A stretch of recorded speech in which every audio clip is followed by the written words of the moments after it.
International. Ladies and gentlemen, it's an honor indeed, and we take the pleasure to welcome all of you. Vision is the art of seeing what is invisible to others. Very good morning to all the dignitaries, global investors, and innovators. It's an absolute honor to welcome all of you to Investopia Global Andhra Pradesh edition. I now request His Excellency Abdullah bin Tawq Al-Mari, Honorable Minister of Economy and Tourism of UAE, to present a bouquet to the Honorable Chief Minister.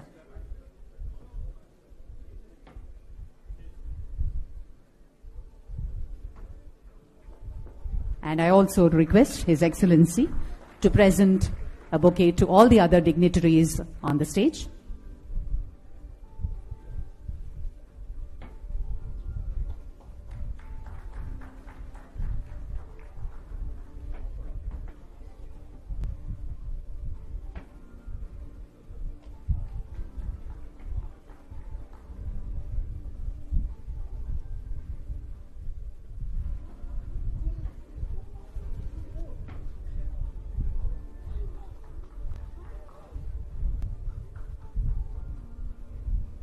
And today, as this prestigious platform arrives in the heart of Andhra Pradesh, it signals something very powerful.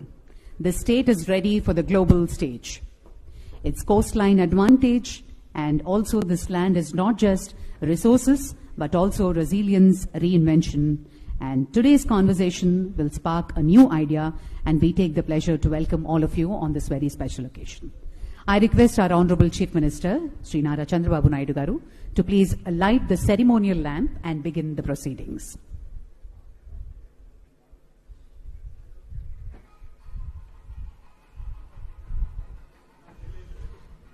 Investopia's first major initiative in India, and it highlights Andhra Pradesh as a fast-growing investment destination in South Asia. It initiated by the UAE in 2022 to drive future-ready economic conversations. It serves as a catalyst for cross-border investments, innovation, and collaborations, connecting global investors with emerging markets.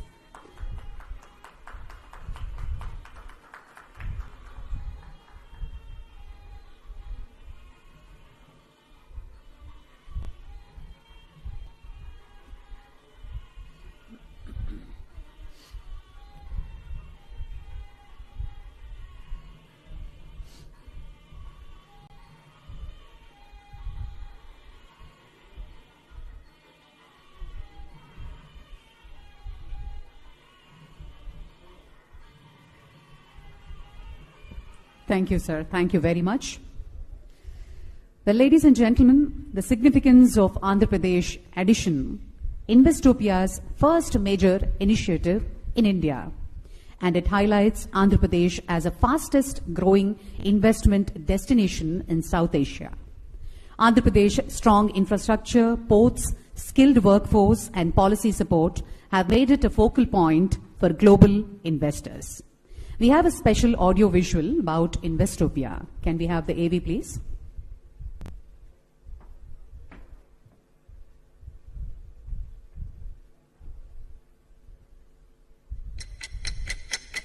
Something new, something will add value to your thinking, will add value to the aspects of your investments. Investopia doesn't exist in the English dictionary, so we made up a new word. So we brought the word invest and the word utopia together. We are shaping the new economy, harnessing mega forces. We ranked second behind the US in greenfield investments. We grew by 28%. We doubled our FDI inflow. We doubled our FDI outflow. We doubled our GDP growth. Abu Dhabi stock market is now about 1.6 trillion dirhams. I think the energy transition is not just energy, it is socially as well that really brings us in.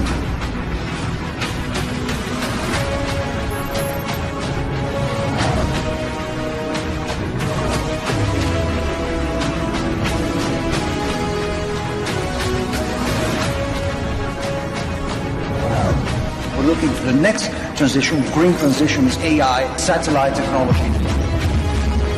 The UAE is uniquely positioned as a global crossroads for business, energy systems, and innovation. The world moves forward. AI isn't just an upgrade, it's a game changer. The economy is around the corner. It's something that you guys are ready to invest in. To ensure that growth, we need to create technologies here that we can export to the rest of the world. Technology, communication, one of the big drivers of this is driving force of resilience. Welcome to Investopia.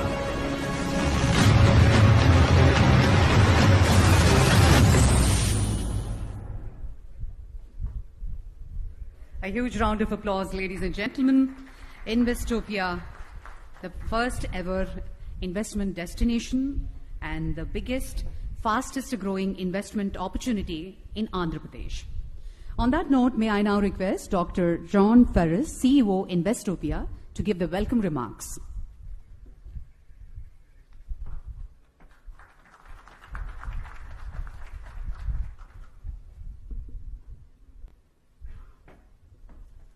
Your Excellencies, Honorable Chief Minister, Honorable Ministers, distinguished guests, ladies and gentlemen, good morning. And welcome to Investopia Global Andhra Pradesh. It is truly an honor to be here with you today in this vibrant city among distinguished audience at the heart of a state that is fast emerging as one of India's most favorable investment destinations. Investopia is a global platform launched by the United Arab Emirates with a clear mission: to shape the future of investment by connecting capital with transformative ideas shaping the new economy and leading growth across borders, sectors, and geographies. Since our start almost 5 years ago, we've convened global dialogues from Abu Dhabi to Tokyo, from Singapore to Milan. We've hosted 4 flagship events in Abu Dhabi and more than 15 global events across the globe. We convened thousands of participants, including ministers, policymakers, investors, business leaders, and entrepreneurs. In India, in the past 3 years, we've been to New Delhi, Mumbai, and Chennai. And today, we're proud to bring this dialogue to Andhra Pradesh, a state that represents the new face of Indian growth and global opportunity. Distinguished guests, the UAE and India share a relationship that is not only strategic, but increasingly transformational. This partnership is grounded in shared values, mutual trust, and a joint ambition to shape the new economy. And these foundations are crucial as we meet today at a pivotal time. The global economy is being redefined by shifting power dynamics, new trade routes, digital transformation, and the twin imperatives of resilience and sustainability. Amid these changes, one thing is clear: the future will be built by those who invest with vision, courage, and collaboration. And nowhere is this more evident than in the partnership between the United Arab Emirates and India. From the signing of the Comprehensive Economic Partnership Agreements, the CEPA, almost 3 years ago, to the bold launch of the India-Middle East-Europe Economic Corridor, the IMEC, from multilateral cooperation through the I2U2 initiative, to landmark private sector collaboration, such as ADIA and Mubadala's investments in Indian tech and infrastructure, Lulu Group's retail and logistics expansion, DP World's port and logistics projects across India, and many, many more. This partnership is deep, dynamic, and future-focused. Andhra Pradesh, with its strategic location, progressive leadership, and robust economic vision, is emerging as a natural extension to this momentum, a critical link in turning global ambition into regional opportunity. Dear colleagues, today's agenda reflects these priorities, with rich conversations on topics and themes including strengthening economic ties between India and the UAE, with Andhra Pradesh at the center, building cross-border private sector partnerships that unlock mutual growth, advancing the Indo-UAE food corridors and agri-tech innovation, and collaborating on AI and digital transformation. I hope this dialogue will be inspiring to the 350 participants that have registered in this event. I hope it will spark new conversations, and it will be the beginning of new partnerships. I invite you all to be part of these conversations and to join us, not only in Andhra Pradesh, but also in other Investopia Global editions, and in particular, I'd like to invite you to our flagship event in Abu Dhabi next year on April 1st and 2nd. Before I close, I would like to take this moment to express deep appreciation to the government of Andhra Pradesh, Honorable Chief Minister, for your leadership, your hospitality, and warm welcome. I would like to thank our institutional partner, especially Andhra Pradesh Economic Development Board and CII for their support, and our distinguished speakers and participants who joined us here today from across the UAE and India. And of course, our chairman, His Excellency Abdullah bin Al Marri, the UAE Minister of Economy and Tourism, for his vision and leadership in driving Investopia forward. Let me close with this. From the UAE to India, from Abu Dhabi to Andhra Pradesh, let today be a start of a conversation that we would like to develop and continue in the coming weeks and months. Together, let us build the new economy, one investment, one partnership, one bold idea at a time. Thank you, and I wish you all a productive and inspiring day.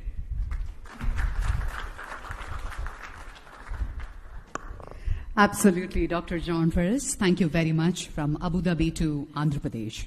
On that note, may I now request Mr. Yusuf Ali M.A., Chairman and Managing Director, Lulu International, to give the inaugural address.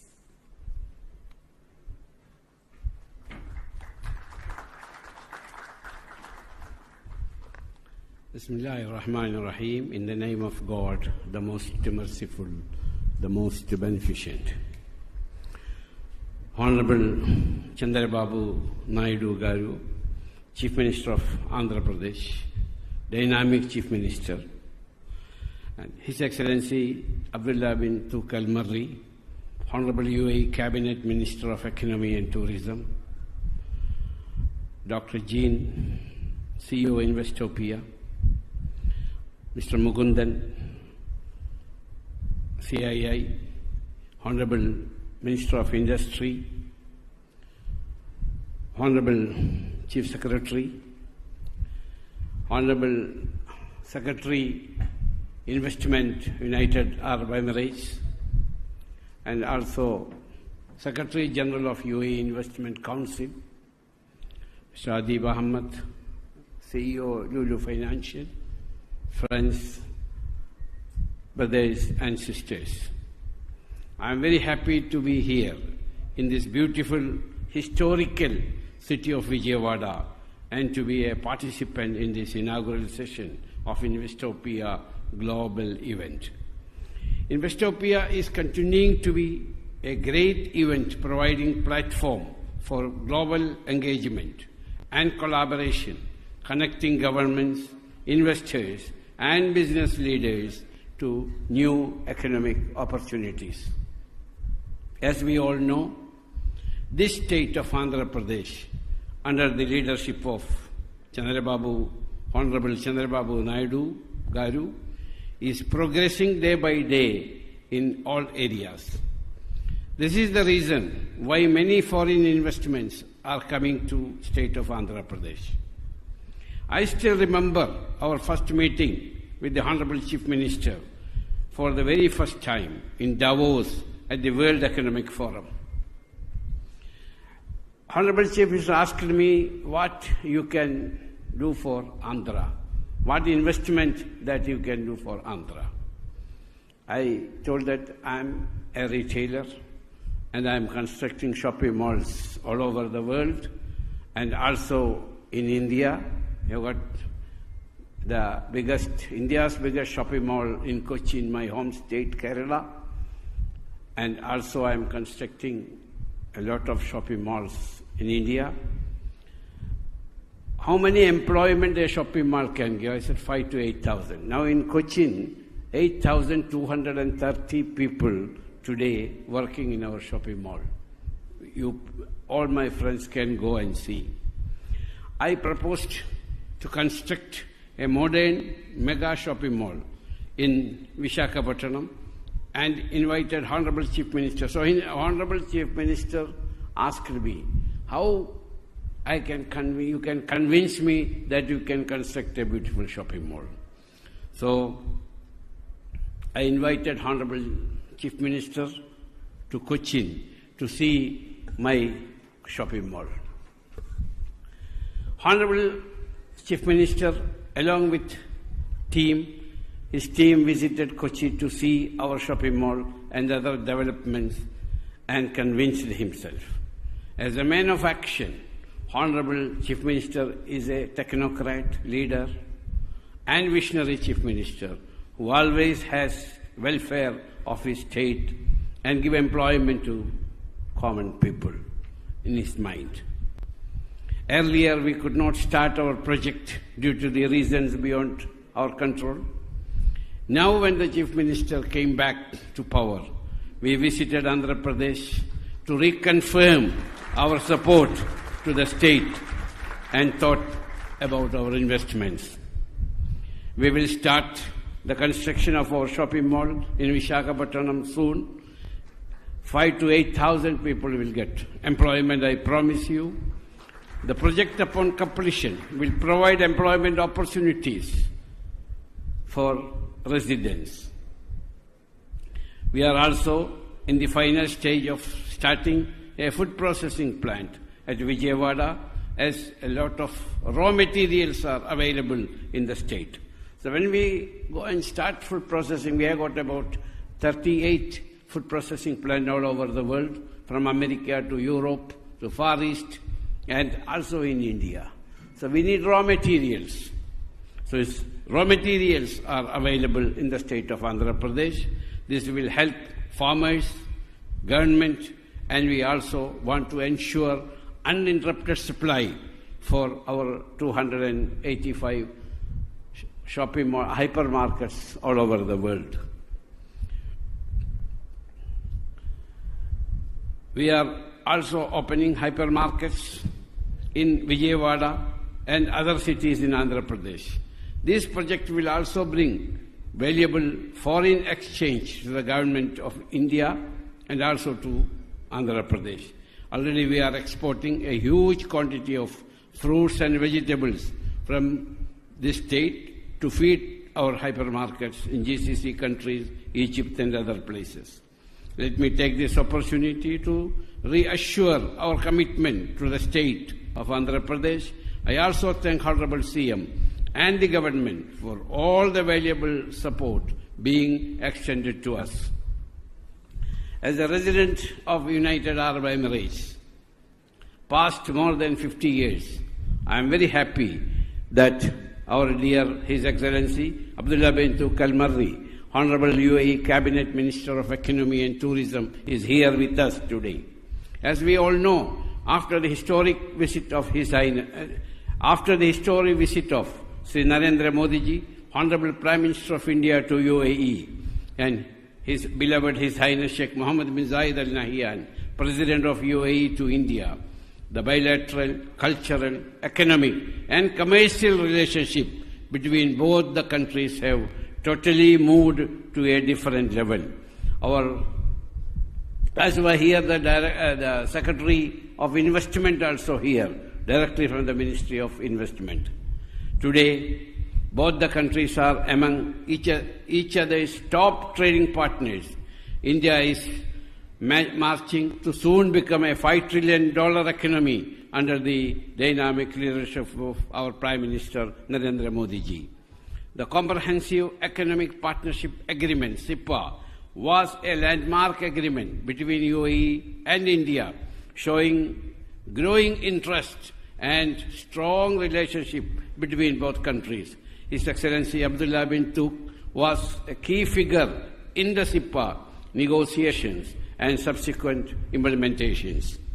UAE is progressing day by day under the leadership of beloved His Highness Sheikh Mohammed bin Zayed Al Nahyan, UAE President of UAE, and His Highness Sheikh Mohammed bin Rashid Al Maktoum, Vice President, Prime Minister of UAE and ruler of Dubai. Today, UAE and India are partners in many sectors. Both the countries are committed to continue their collaboration for their long-standing strategic partnership.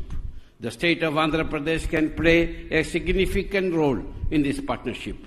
In strengthening UAE-India economic ties, Andhra Pradesh can give gateway for investments. The state focus on many areas, including smart cities, tourism, technology, logistics, agri-tech, and food security, in line of UAE's vision for diversified economic growth. I am very happy our Secretary Investment is here, and he discussed yesterday, and today also he will discuss what investment UAE government can invest in state of Andhra Pradesh. I am sure this Investopia will be a huge success in achieving its objectives. With these words, let me wish this event all success. Thank you very much. Thank you very much, Mr. Yusuf Ali.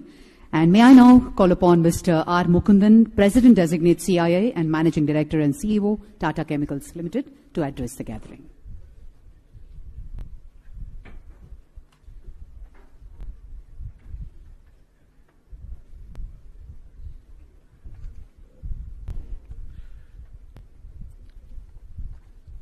Your Excellency, Abdullah bin Tuq Al Mari, UAE Minister for Economy, Tourism and Chairman of Investopia, our beloved and Honorable Chief Minister, Sri Chandrababu Naidu, Dr. John Ferres, CEO Investopia, Mr. Yusuf Ali, Chairman and Managing Director of Lulu International, Mr. T.G. Bharat, Honorable Minister for Industries, Commerce, Food Processing of Andhra Pradesh, and Mr. K. Vijayanand, Chief Secretary of Andhra Pradesh. Good morning. It is indeed a great privilege for us to be part of Investopia Global Andhra Pradesh edition. This platform reflects our shared commitment to building bridges between India and UAE, especially at a time when economies around the world are seeking innovation-led, sustainable and inclusive development. We are very privileged, sir, to have our beloved Chief Minister, Mr. Chandrababu Naidu, here with us. A special welcome to you, sir. Please welcome again with a big round of applause.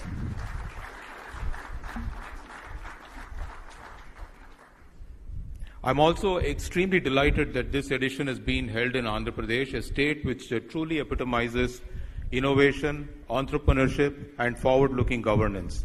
Please put your hands once again for His Excellency Abdullah bin Tuq Al Mari and welcome him once more. Excellencies, the India-UAE relationship is amongst the most comprehensive, future-oriented strategic partnership in the world. It is actually rooted in century-old trade and cultural ties. It has evolved to become a robust framework of cooperation across trade, investment, energy, digital economy, innovation, and human capital. It is a major catalyst behind of this change has been the CEPA, signed in 2022, and in FY 23-24 alone, the non-oil trade has surged beyond 50 billion, demonstrating CEPA's real and tangible impact. The teams of Investopia align closely with strategic priorities of both India and UAE, and with CII's vision for fostering deeper bilateral cooperation. Thanks to UAE Ministry of Economy, CII became a MOU partner of Investopia in 2024. His Excellency suggested we hold Investopia Roundtable in key cities, sir, in India year on year. We are very excited and we have accepted this immediately and we are continuing this process. Coming to today's Investopia in Andhra Pradesh, let me share a few thoughts. We have a very dynamic Chief Minister in Mr. Chandrababu Naidu, who is pro-industry, pro-investment. As one of the India's fastest growing state, Andhra Pradesh offers compelling proposition to UAE investors seeking to tap into scalable industries and robust growth potential. I can say that because we have also invested in this state and we will continue to invest in this state. So if you want to follow some of the leaders and follow the money. This Investopia thus serves a platform to encourage local industries to integrate into global value chain, access international market, especially from the Eastern Seaboard with India's Look East policy to co-create solutions for a resilient, inclusive future. So you're not just looking at India as a market, you're looking at India, ASEAN, and Far East as market based out of Andhra Pradesh. It's a big market, more than about $10 trillion as we speak today. As we celebrate the 3rd anniversary of SEPA, we are entering a new phase of partnership marked by agility, shared ambition, and mutual prosperity. And this relationship will go beyond trade and would also build into innovation and sustainability. CIA values this partnership, and I take this opportunity to highlight few key areas for immense collaboration. Number one, food security remains a key priority for both India and UAE, and our collaboration on this domain will take us further. And a significant step in this direction has been UAE's pledge to invest $2 billion into food products across India. This will boost employment. This will also boost the food processing sector. And sir, I think this is a great state to put investment in food processing. This is the food ball of India. In fact, this is the spice ball of India and chili capital of India. So many things happen here. And many friends from the agro-processing industry are here as members, and they would vouch for this. There is also considerable scope for India and UAE to collaborate on smart agriculture and agri-tech innovation, including drone, AI, precision farming, vertical farming, and hydroponics. And this will provide solution not only for India, but also to do agriculture in UAE's arid climate and support India's initiative to feed sustainability to the expanding urban population. The second area would be the collaboration on green tech and sustainability. This partnership, which focuses on renewable energy, would bring us closer together to transition to low-carbon economy. There is immense potential for joint initiatives and transfer the technology on renewable energy. This would enhance energy security, but also create a regional model for energy cooperation. 3, India and UAE have unique opportunity to foster future of digitization. And actually, Andhra Pradesh is mentioning to His Excellency that this provides the biggest human capital within India. You go anywhere, there are only people from Andhra who are in IT and tech industry. So I think I told him to take the help and foster the development of digital infrastructure to move forward in this whole, and also bridge the digital divide, enabling service to millions. Finally, I want to add space sector, where I think ISRO could complement UAE's ambition for space program, including Mars mission, lunar rover projects, and both countries could explore satellite-based systems for agriculture, disaster management, and urban planning. I thank you all for being part of this Investopia Global in Andhra Pradesh. I'm confident that the conversations and connections made here will go a long way in strengthening the dynamic trade between India and UAE, and especially the state of Andhra Pradesh. Thank you all once again for being here. Thank you very much, Mr. Mukundan. I now request Shri K. Vijayanand Garu, IAS, Chief Secretary of Andhra Pradesh, to give his inaugural address.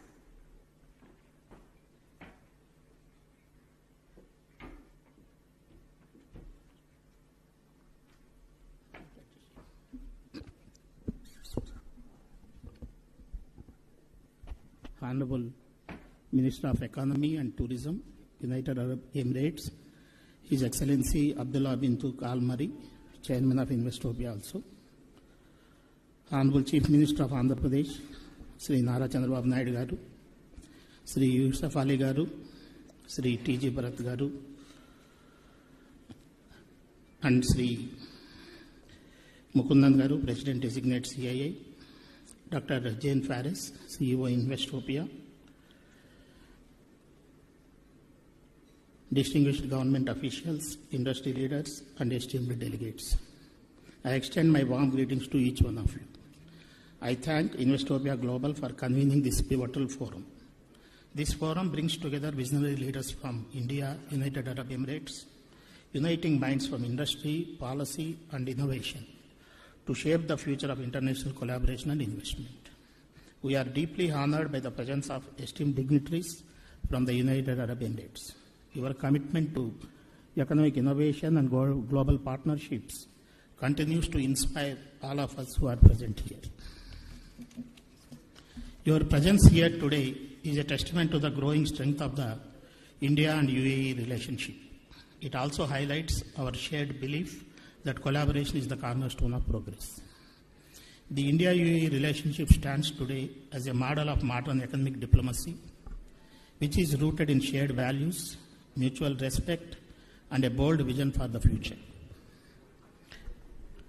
What begins as a strong trade partnership has evolved into a comprehensive strategic alliance spanning energy, infrastructure, technology, food security, and innovation. The UAE is not only one of India's largest trading partners, but also a key collaborator in shaping the future of global supply chains, in digital economies, and sustainable development. As India marches towards its centenary in 2047, the UAE continues to diversify and globalize its economy. Both nations are uniquely positioned to co-create solutions for the world's most pressing challenges. Together, we are not just building bilateral ties, we are shaping a future that is inclusive, resilient, and globally impactful. India has emerged as one of the fastest growing economies in the world. By 2047, India aspires to become a fully developed nation with a projected economy exceeding $35 trillion. It is a shared mission that calls upon every state in the country, every sector, and every citizen to contribute. Andhra Pradesh has consistently played a catalytic role in national development and is also poised to be a key architect of India's transformation through industrial expansion, agriculture innovation, and human capital development. Under the visionary leadership of our Honorable Chief Minister, Sri Nara Chandrababu Naidu Garu, the Government of Andhra Pradesh has launched Swarnandhra 2047 vision document. This is a comprehensive vision and long-term development roadmap launched to transform Andhra Pradesh into a wealthy, healthy, and happy state by the year 2047. The state is among the first 2 states to release its vision document. Under the leadership of our Honorable Chief Minister, Andhra Pradesh has set an ambitious target to become $2.4 trillion economy by 2047. Andhra Pradesh is uniquely positioned to lead this transformation. With 1,053 kilometers coastline, fertile river plains, and mineral-rich districts, our state is a natural hub for agriculture, maritime trade, and mineral-based industries. Over 50,000 acres of land bank near 3 major industrial corridors are available for rapid industrial development. Andhra Pradesh is also poised to become a national leader in green energy and renewables. We are ready to pioneer India's transition to be a sustainable economy. With 2/3 of our population in the working age group, we have a powerful engine for growth. To realize our Honorable Chief Minister's vision for Swarnandhra, the focus is on the following key transformative initiatives: inclusive job creation and skill development to ensure our youth are future ready, a strong push for enhanced technological readiness and innovation to boost productivity and competitiveness, sectoral growth in pharma, electronics, shipbuilding, energy, and automobiles. The Honorable Chief Minister's public-private people's partnership governance model places citizens' welfare at the center. His vision is for development that is inclusive, participatory, and sustainable. The government of Andhra Pradesh is proactively aligning its policies with national goals and global trends. This approach is supported by a dynamic monitoring and implementation framework that ensures accountability and investors' confidence. Key reforms were introduced to improve ease of doing business, streamlining industrial approvals, and attract investments. Some of the major policies introduced by the government are Industrial Development Policy, MSME and Entrepreneur Development Policy, Food Processing, Electronics, Sustainable Electrical Mobility, Semiconductor and Display Fab Policy, Drone Policy, IT and Global Capability Centers Policy, Tourism Policy, and Maritime Policy. In addition, Andhra Pradesh is significantly expanding its renewable energy capacity with new investments in solar, wind, and green energy projects. The state is positioning itself as a national leader in green energy transition. The Integrated Clean Energy Policy 2024 was introduced to position Andhra Pradesh as a national leader in the energy sector. These policies aim to attract investments, boost exports, and create jobs across high potential sectors. In Andhra Pradesh, we believe the speed is the new scale. The state has built a reputation for streamlined approvals, and digitally enabling governance that accelerates project execution. With dedicated single window systems, proactive policy frameworks, and real-time grievance redressal platforms, Andhra Pradesh ensures that investors experience not just ease but speed of doing business.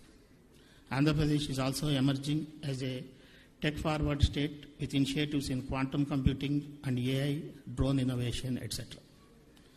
Andhra Pradesh has already secured 9.5 lakh crores in committed investments, which are expected to generate around 8.5 lakh jobs in the coming years across multiple sectors. I am also proud to share that our Honorable Chief Minister, Sri Nara Chandrababu Naidu Garu, has recently unveiled the Green Hydrogen Valley Declaration, an ambitious initiative that outlines a comprehensive roadmap to build India's largest ecosystem for green hydrogen production, research and application. This visionary initiative aims to position Andhra Pradesh as a pivotal hub in India's green economy transition, attracting global investments, fostering innovation, and accelerating our journey towards climate resilience and energy independence. As we look ahead to the journey to Swarnandhra 2047, it cannot be undertaken by government only. It requires collaborative leadership, strategic investments, and global partnerships, especially with visionary nations like United Arab Emirates. Today's forum is a powerful platform to forge new alliances, share insights, and co-create solutions. I urge all the participants to engage wholeheartedly and ensure that the outcome of today's deliberations translate into impactful actions on the ground. Once again, I extend my heartfelt welcome and wish the deliberations of this forum a grand success. Thank you. Thank you, sir. Thank you very much. On that note, may I now request our Honorable Industries and Commerce and Food Processing Minister of Andhra Pradesh, Sri T.G. Bharat Garu, to address.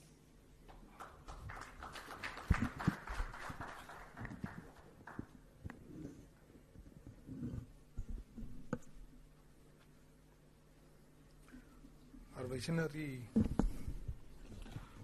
Honorable Chief Minister, our visionary leader, Nara Chandrababu Garu,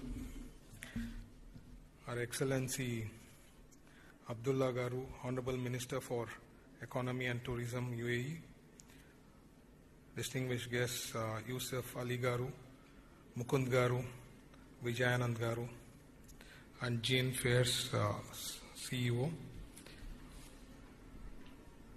industry leaders and guests. It's a privilege to join you for this dialogue on the Indo-UAE Food Corridor, a partnership that truly embodies the spirit of trust, innovation, and mutual growth between our nations. As a Minister of Industries, Commerce and Food Processing of Andhra Pradesh, I'm here not only as a representative of a dynamic state, but as a passionate advocate for a new chapter in Indo-UAE agri-food collaboration. In fact, my recent interaction with Emirati business houses and their commitment towards investing in India during the India Today, Investing for the Future conclave in Dubai. Regarding the partnership and corridor vision that we have, India and UAE share a deep, resilient bond elevated by robust diplomatic, economic and cultural engagement. Our bilateral trade now exceeds USD 85 billion annually, and the UAE stands among India's top 3 trade partners.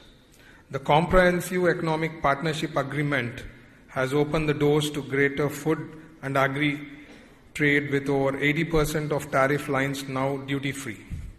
Andhra Pradesh stands ready to anchor this partnership as India's eastern gateway and a natural food corridor to the world.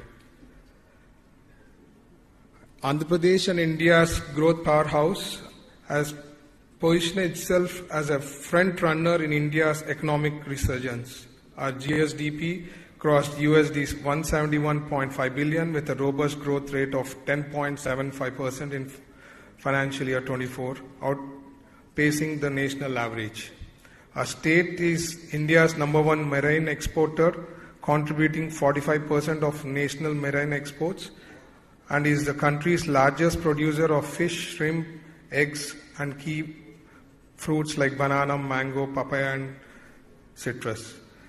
AP has accounted nearly 20 billion in exports last year, ranking 6th nationally. We are strategically positioned with the third longest coastline, which is almost 1,053 kilometers. Our state's food processing ecosystem features Andhra Pradesh is aptly named as the food bowl of India.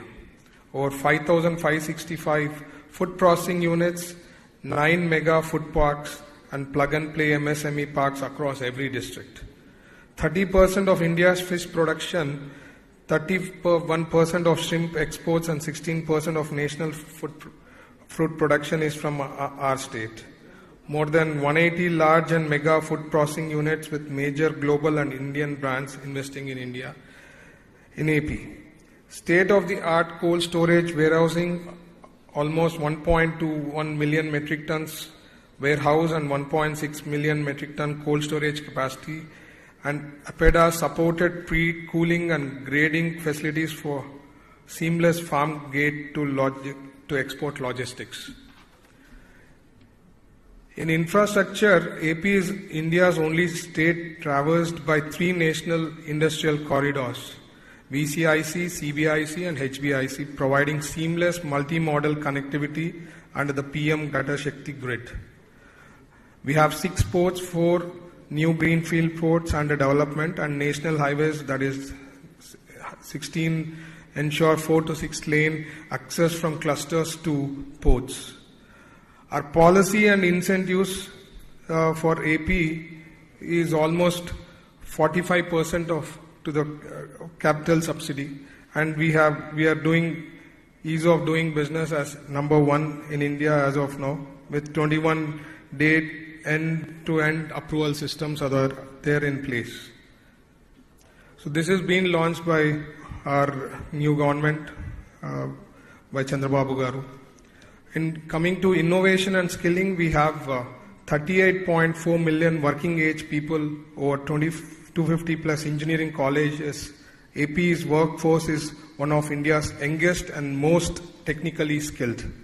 The AP Skill Development Corporation and world-class institutions enable agri-tech and food tech upskilling, fostering to job readiness and inclusion.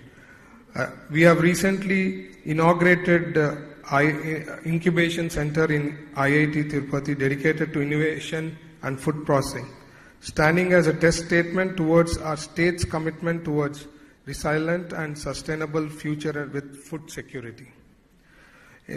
Coming to India UAE Food Corridor, a blueprint for the future. The Indo-UAE Food Corridor can unlock stable supply chains, resilient farm-to-port linkages, and world-class food parks anchored in Andhra Pradesh. AP's strengths offer UAE partners reliable year-round supply of marine, agri, and processed food exports, efficient cold chain logistics, and port-led export facilitation. Opportunities in joint ventures in food parks, logistics hubs, and R&D for sustainable value-added products. We invite UAE businesses to leverage AP's ecosystem, benefit from speed of doing businesses, and co-create next-generation agri-food supply chains for mutual food security and prosperity. In conclusion, AP is not just a destination, it is your partner for growth, innovation, and reliability. Let's script a new chapter in India, UAE food and economic cooperation anchored in India, Andhra's unique advantages. Thank you, Jai Hind.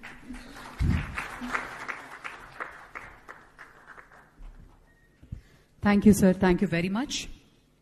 As one of the youngest ministers in the Arab world, His Excellency is spearheading the UAE's ambitious economic diversification strategy, fostering innovation, empowering entrepreneurship, and building bridges with global markets. He is the architect behind several major initiatives that position the UAE as a hub for future-ready sectors, including artificial intelligence, digital trade, and green economy. With a keen eye on sustainable growth and global collaboration, his leadership continues to shape the narrative of economic resilience and reform in the region. Let us hear from a leader who truly embodies the UAE's spirit of progress and prosperity, His Excellency Abdullah bin Tawq Al Mari.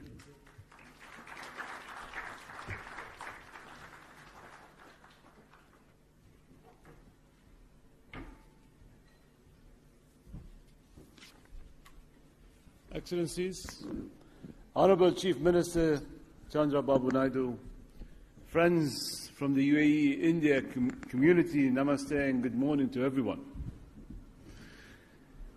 It's a tremendous time to be here with you in a dynamic state of Andhra Pradesh, a region known for its entrepreneurial spirit.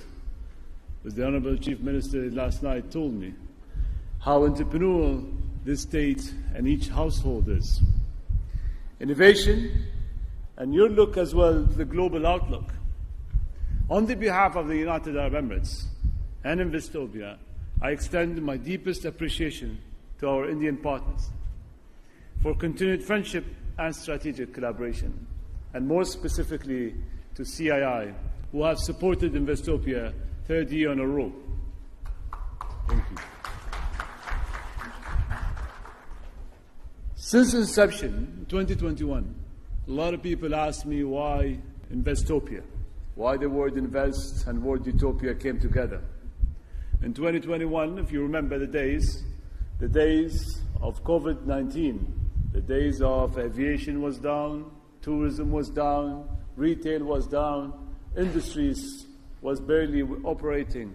Days of an outlook that we do not want to go back to, a place where policymakers had to go into trenches to think about how to ignite economies. Well, I remember my trenches. I remember the days where I spent time to think. Well, I was thinking of not challenges. I was considering more of opportunities.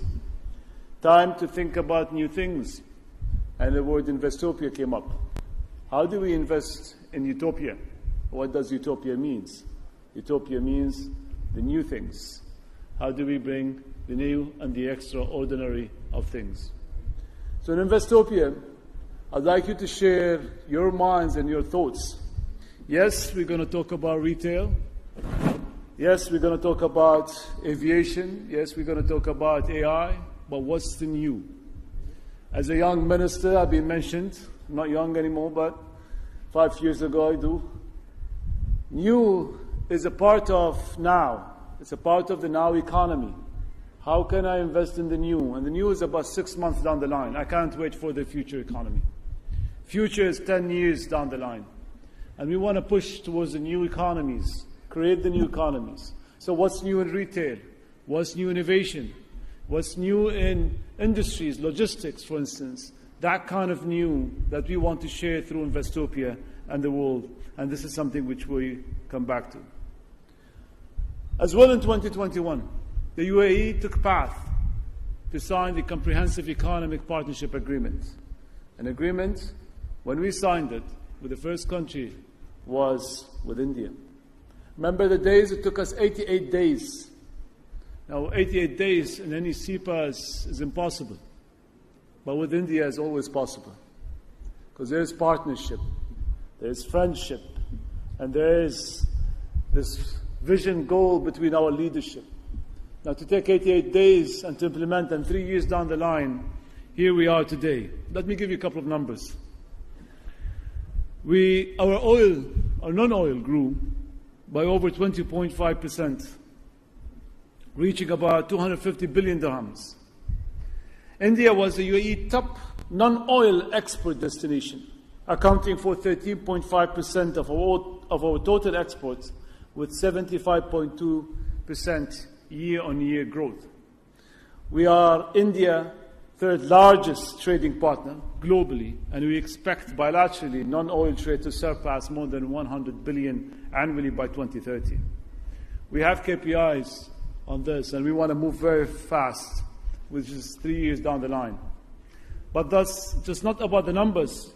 It's about the quality and the focus on the future of our cooperation. We're jointly exploring many things: green energy, digital transformation, AI, advanced manufacturing, and space. India ranks as the #1 source market for inbound tourism to the UAE, reaffirming its position as a cornerstone of our tourism strategy.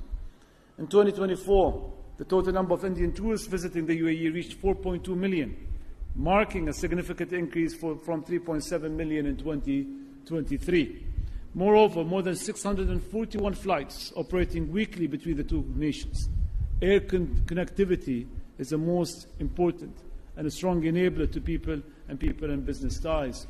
I always say, if you want to move an idea, you want to move a technology, you want to move investment, you need to move humans first.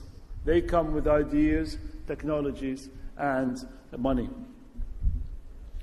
On investment, UAE has already committed and contributed to $16 billion in FDI to India. And Indian businesses are now the largest foreign business community in the UAE, with over 267,000 firms registered and operating in various sectors and industries.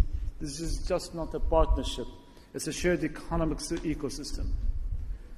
But here, we're not talking just about India, we're going to talk about Andhra Pradesh, a state where I met the Chief Honorable Minister back in Davos. It took me 5 minutes. And I met this visionary leader who said, come to Andhra. I'll show you Andhra Pradesh the way it should be. This was January. Today we're in July. 6 months down the line, here we are. Thank you.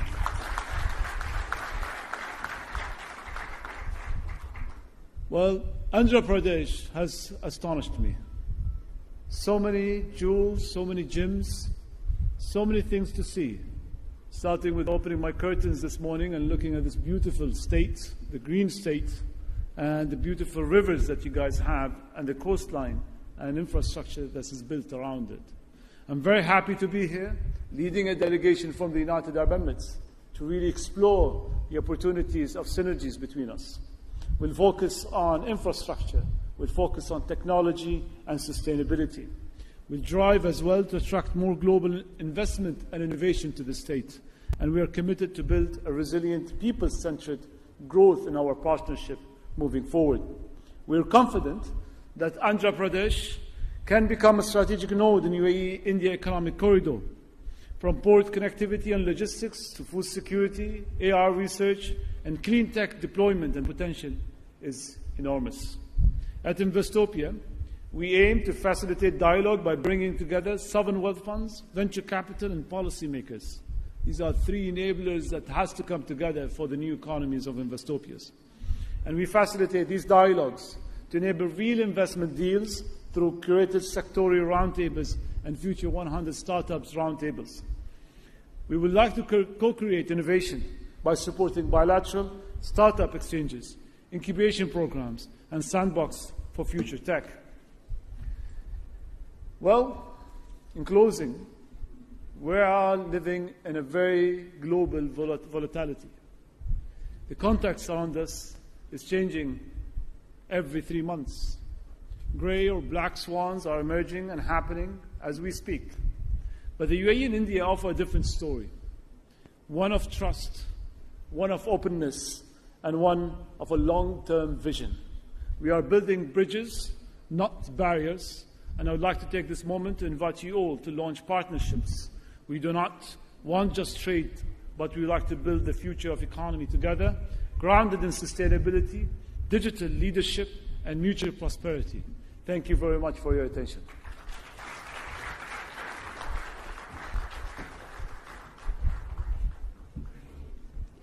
Thank you very much, His Excellency. Ladies and gentlemen, today is not just another moment in our state's timeline. It's the dawn of a new chapter, the return and a dream of our visionary leader, a leader whose name is synonymous with progress, innovation, and futuristic governance.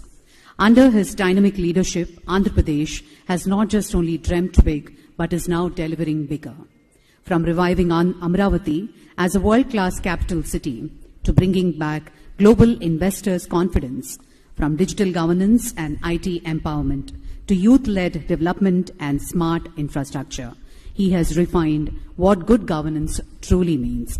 Ladies and gentlemen, please put your hands together. Our Honorable Chief Minister, Sri Nara Chandrababu Naidu Garu's inaugural address.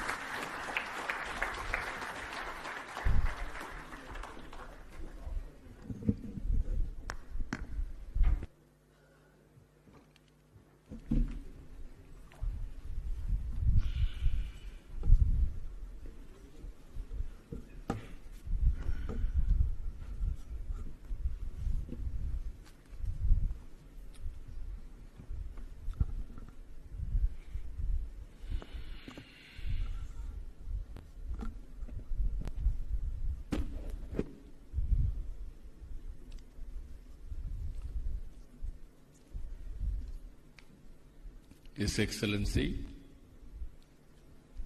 Abdullah bin Tawakkal Mari, Honorable Minister for Economy and Tourism, Government of UAE, CEO Investopia, Dr. John Ferris, CMD Lulu International, Honorable Yusuf Ali, MD, CEO Tata Chemicals, and also CAI, Sri Mukundan Garu, Honorable Minister for Industries and Food Processing, Government of Andhra Pradesh, TG Bharat Garu, Chief Secretary, Government of Andhra Pradesh, Vijayanand Garu, distinguished friends from UAE and also from Andhra Pradesh and media. I am very happy today to meet all of you. Just now, His Excellency has told very clearly, I met him January in Davos. In that meeting, I requested him to come to Andhra Pradesh. If at all you visit, first you come to Andhra Pradesh, then only you can visit other places. Then you will know what is the strength of Andhra Pradesh. He kept his promise. First visit after that, first visit he came to Andhra Pradesh. I really thank him. That is how UAE is maintaining their credibility. I am emphasizing here. If you see UAE as a kingdom, as a nation, different nations are having different advantages. Some of the provinces, they don't have any, nations, they don't have any advantages. Always, I am jealous of Dubai. 50 degrees temperature and above. And also it is only desert. Today we are all proud. They made heaven to live. And also we can make it very proudly, I can say, most livable place. That is how they created. As a logistics hub, not one area, you can name anything, they are number one now. Another thing, for the last 3 decades I am working with Dubai and UAE. I am seeing their progress. Same way, Hyderabad also I started. They started Internet City. I started high-tech city. We promoted different areas, they promoted different areas. The way they market, the way they execute, amazing experience. Vision is one and execution is another. I really appreciate UAE and also Dubai. They are doing extremely well. Just now, His Excellency, Honorable Minister has made very clearly, 2021, all of us are afraid of Corona. Then UAE has gone differently. Even crisis is an opportunity. There, Ethiopia has come to picture. They are working in that. What Minister has rightly mentioned, I am very impressed. Do things differently, not routinely. That is where new things, every day if you do, you can reach new heights. I really appreciate him.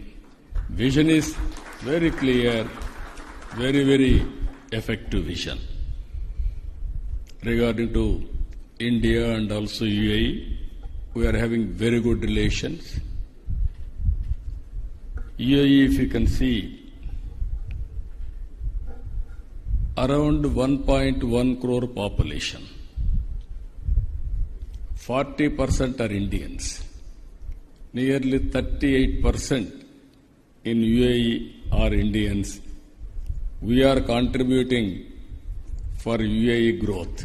I really appreciate this gesture also. And also you are providing opportunities for Indians in UAE. Even government of His Excellency and delegates, you are all aware, you are all very shrewd business people. Wherever opportunities are available, entrepreneurs will move that place. I am assuring you, India is one place. Nobody can ignore. If you see here, after India started economic reforms late, that is 1991. 95, technology revolution has come. We have taken first more advantage. Today, we had another advantage, demographic dividend.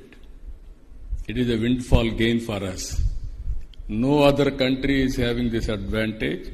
Only other countries are suffering aging problem, where India is having advantage of demographic dividend.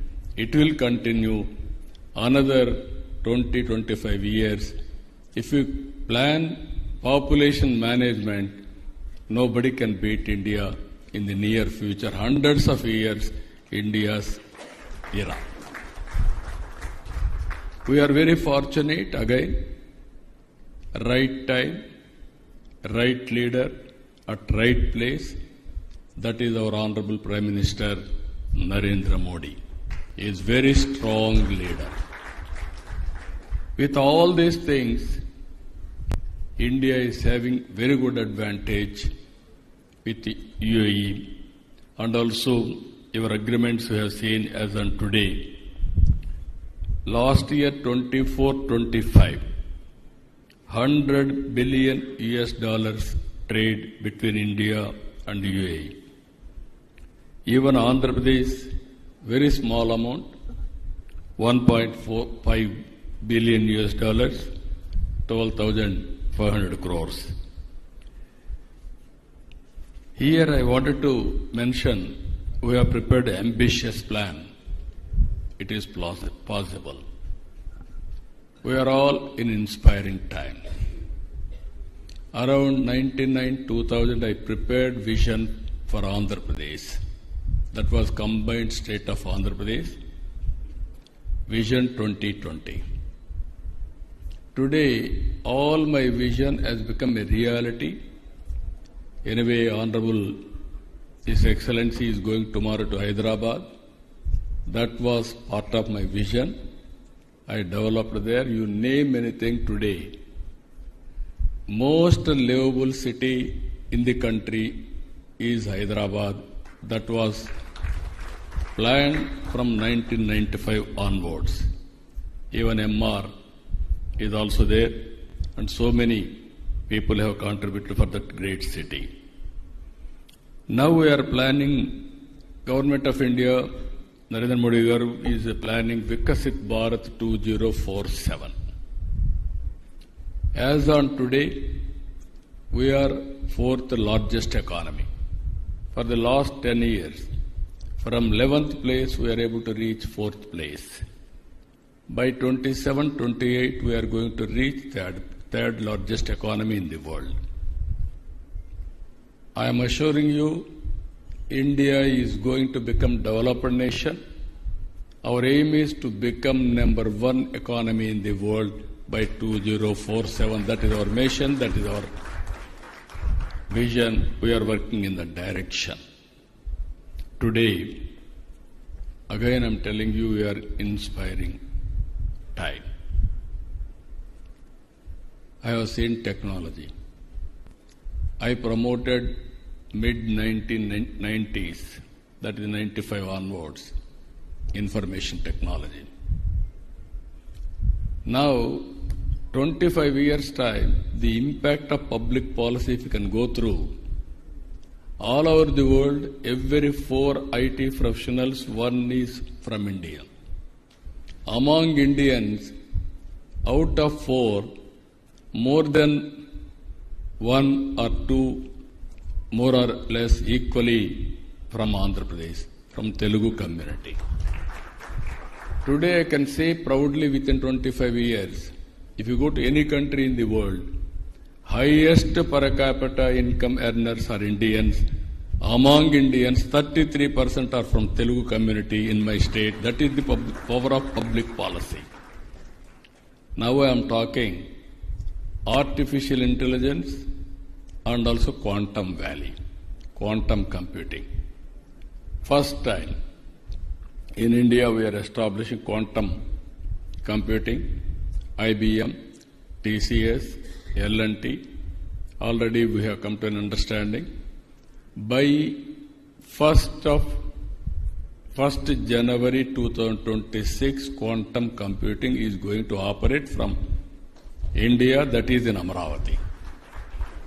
I am saying, America is having Silicon Valley. India is having Quantum Valley, that is in Amaravati. So you can imagine now, technology, how we are going to use it in all walks of life. Today, all of you are here. I can say one thing, my government totally is online.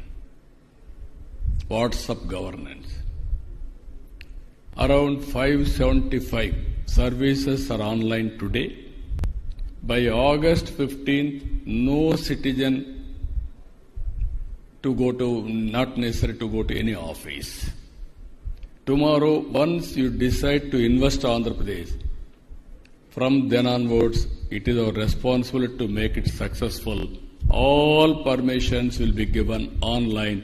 You need not go to any office, I am assuring you. This is my responsibility to handhold and get it done. This is how we are going to use, already we are using technology in a big way. Even Dubai and also UAE is using technology. Here we are going one step further. India is having advantage of Aadhaar, unique authentication of every citizen. Even Dubai and also UAE is doing. And at the same time, we are making use of all these things. Family as a unit, how to bring geotagging of every house, every family we are going to nurture. There is a data lake. There I can monitor every individual, every family, every program, so that we can empower every citizen. That is how we are working. By using artificial intelligence, your name, health, education, skill, everything we are going to plan. By doing all these things, our plan is 2.4 trillion economy. Per capita income is $43,000 by 2047. It is India, I know UAE already reached $50,000 US. We wanted to compete with you. We are having everything. And also, you are having all opportunities here. Friends, you are all aware, our goal is wealthy, healthy, happy society. That is our goal. No poverty in Andhra Pradesh, that is our mission. For this, we are launching one more program as on today, P3 Public-Private Partnership. Through public-private partnership, we are doing all infrastructure works, even roads, airports, ports, telecommunication, power, everything.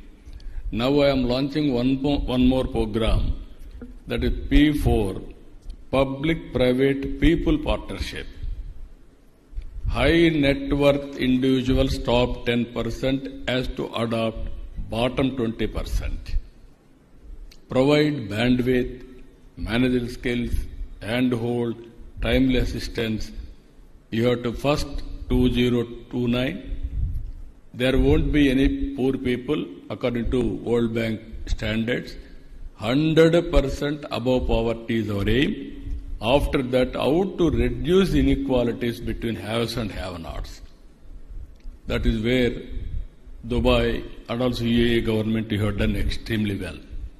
To do all these things, as on today, 24 public policies we have brought, 15 sectoral specific policies we are able to bring here. Just now, Yusuf Ali has rightly mentioned, I wanted to straighten the record. Lulu is a very demanding product. Everybody wanted to have Lulu shopping in their respective states, not only in India, globally also. I used to meet him in Davos regularly. And also at one stage, Venkaiah Naidu, before he became vice president, he used to come. He had a very good equation with him. One day he met there. I asked him to come to Andhra Pradesh. Then he told me, let us see. Because his product is very demandable, and also Lulu, everybody is asking. He is calculatively moving forward. 4 or 5 times I requested him, you come. Wherever I meet, I used to chase him. I met so many times in Davos. All times I used to ask him to come to Andhra Pradesh. Finally, he asked me, why can't you come to Cochin? You see, if you like, then I will come. All the way to get his shopping mall, I spent one day by going to Cochin and see his shopping mall. Then only he agreed to come to Andhra Pradesh. But very unfortunate, 5 years it was delayed, 6 years. Now I am confident he is going to start tomorrow.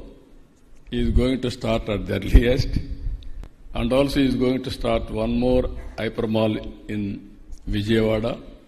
I am asking one more hypermall in Amaravati also, in the coming city also. Ultimately, Andhra Pradesh, I am assuring all friends here, I treat investors are also contributing nation building. If we invest money, then only employment will come. You invest money, then only government will get revenue. Then only I can do welfare programs. Wealth creation, investors' role is very, very important. That's why always I treat investors are partners in progress. For any government, for that matter, that is how UAE is doing extremely well.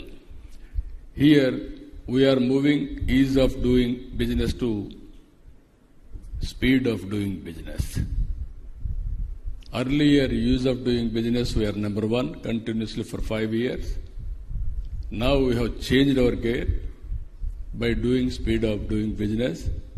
I am assuring you, everything, there is a time. Within that time, it is our responsibility to get it done. Directly, we will monitor from CMO also. We will get it done, everything. We are having all infrastructure. I am assuring you, Andhra Pradesh is the best suitable place for all of you. No other, I can say India is the best. Other states also, we are competing now. I am very happy for that, healthy competition. But Andhra Pradesh is having unique advantages. 1,000 kilometers sea coast on east part of globe from India. And also if you see, we are having every 50 kilometers one port, and also we are going to connect hub and spoke model. And also we are having airports, already 7, 8. Within an hour time, you can reach airport. It is Andhra Pradesh is very strategically located place. If you can see today, north and south has to be connected. They have to pass Andhra Pradesh. Our Vijayawada is a junction for railway. Even for roads also, it is central located in South India also, Bangalore, Chennai, Hyderabad and Amaravati.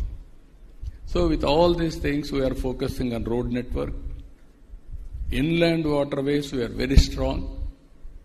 We can connect Andhra Pradesh to land states, what is what I call, from Telangana, even Karnataka, Chhattisgarh, all these places are going to connect our ports.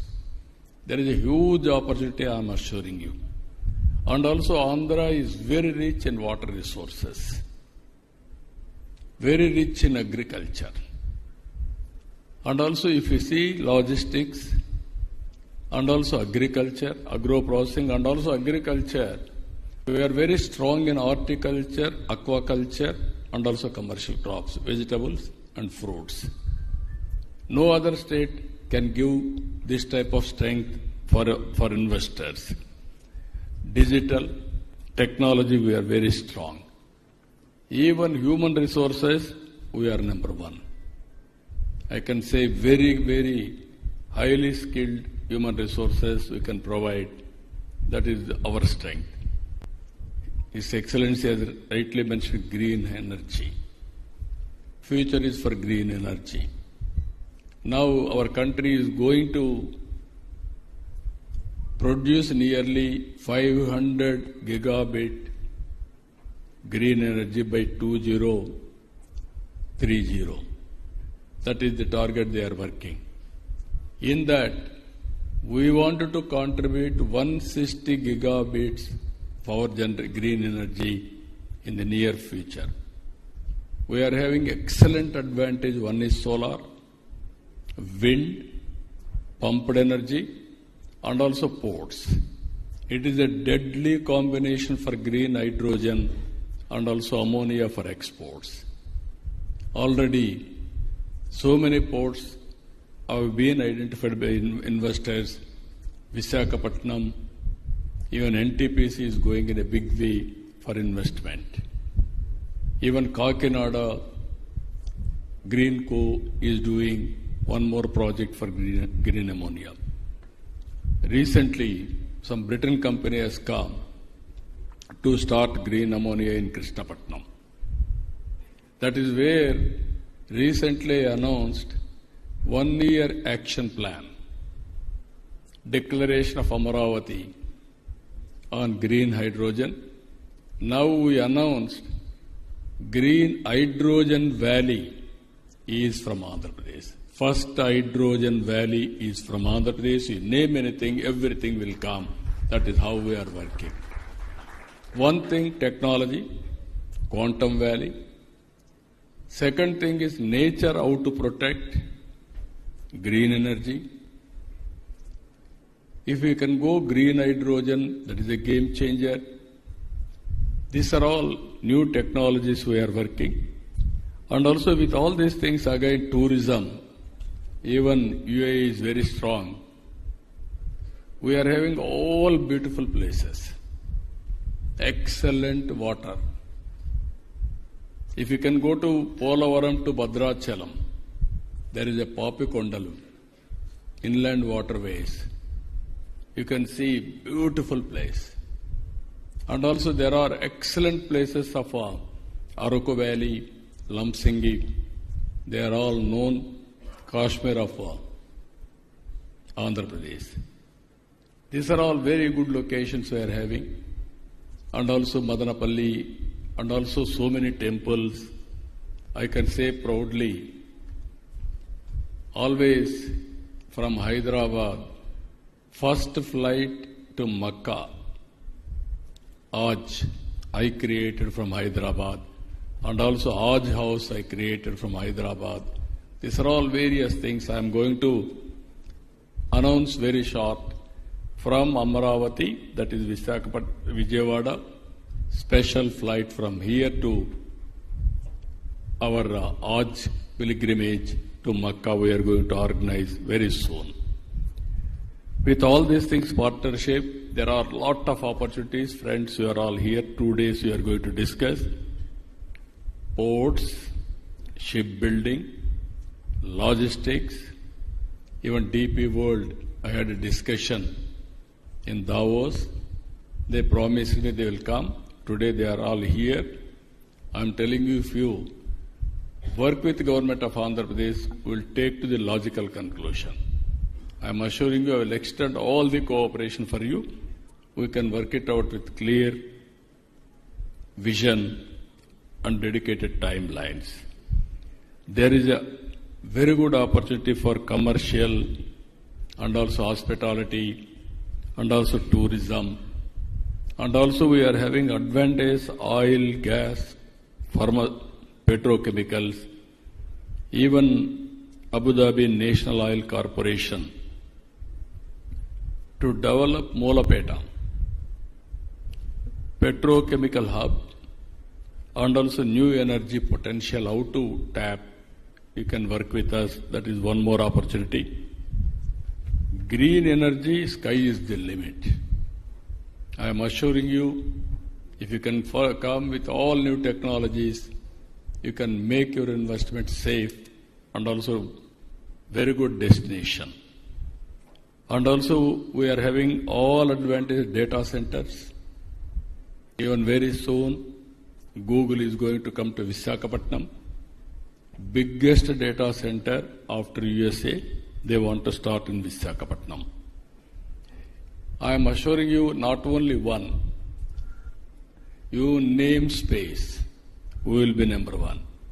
You name drone, we will be number one. Electronics, aerospace, all future technologies we are focusing as on now. And also we are reinforcing agriculture, agri-tech, and also with Bill Gates Foundation we are working on health, one of the most prestigious project on health space. It is all health records will be online, digital health records, and also we are going to use AI in a big way for patients, how to treat, and ultimately preventive health, real-time monitoring, and also curative or cost-effective phase we are working. This is also one of the biggest projects.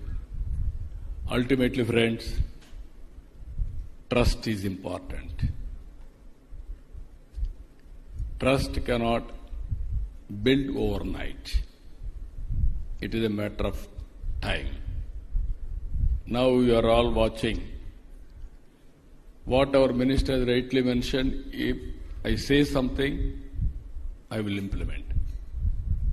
He promised me that he will come here.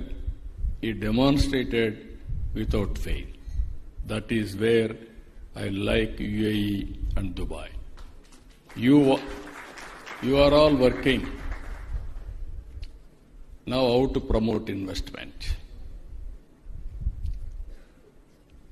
Investopia.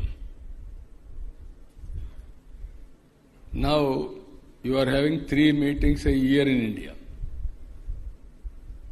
I am requesting Honorable His Excellency, you brought your investors. My investors are here. It is a win-win situation. Every one of you has to start one project. I requested you last night, $50 billion investment in Andhra Pradesh. He promised me more than that I will bring. I will be very happy. You come with project details. You are very innovative. In crisis time, you created Investopia for promoting investment. You are taking focus approach. You are going all over the world. I am very happy. 25% you spend in Andhra Pradesh. Your time, not your resources. Then you will see the change. You test me, you test my government. If we deliver, then move forward. If you won't deliver, leave us. This is a challenge I am making, Your Excellency. From zero time today, already started. From now onwards, we will work together. I am assuring you, you bring the proposal, it is our responsibility to clear and keep our word. Either incentives, we are number 1. Speed of doing business, we are number 1. And also credibility, we are number 1. It is not one-day credibility. For the last 3 decades, we established that credibility. There is a proof of concept. You are going tomorrow to Hyderabad. My vision has made a reality. You go and see. Then you have any belief, come back, we will work together. With this, friends, investors, I am always pro-reformer. I am always pro-investors friendly. This is not for me, for my people. I want jobs. I want to eradicate poverty. To eradicate poverty, I want to create wealth. There I am only a facilitator. I will bring ecosystem players together for creating wealth. Again, I am telling you, year on year you can watch how things are moving from Andhra Pradesh. I told you so many opportunities. One more thing I am telling you. God has given me one opportunity. Only some people may construct one capital. Hyderabad, there were 2 cities, Hyderabad, Secunderabad. I added one more city, that is Cyberabad. Today, Hyderabad got recognition because of Cyberabad and also infrastructure. Today, God has given me one more opportunity to build Amaravati. This is a futuristic city. Hyderabad was brownfield, Cyberabad. It is a greenfield city. One of the most beautiful city. For future we are going to build. You are going to witness for that. There are also lot of opportunities. Construction companies, knowledge economy, wherever you are having interest, if you can come, we will work together. This is the beginning. I am requesting so many people to join as partners to build Amaravati also. With this, I wish all the best. Anyway, today you are going to deliberate so many things. Ultimately, my department is here, my ministry will be here. And finally, I am requesting you, at least by evening, clinch each entrepreneur one investment. That is where I am requesting all of you. Then things will move far. Today, within a year time, we are able to attract 120 billion investment to Andhra Pradesh. Every 15 days, we are having a cabinet meeting. Every 15 days, we are having a SIPC official meeting. and also SIPB. There I am attending. Ultimately, without any delay, all projects are cleared. With this, I am thanking all of you. Thank you, one and all.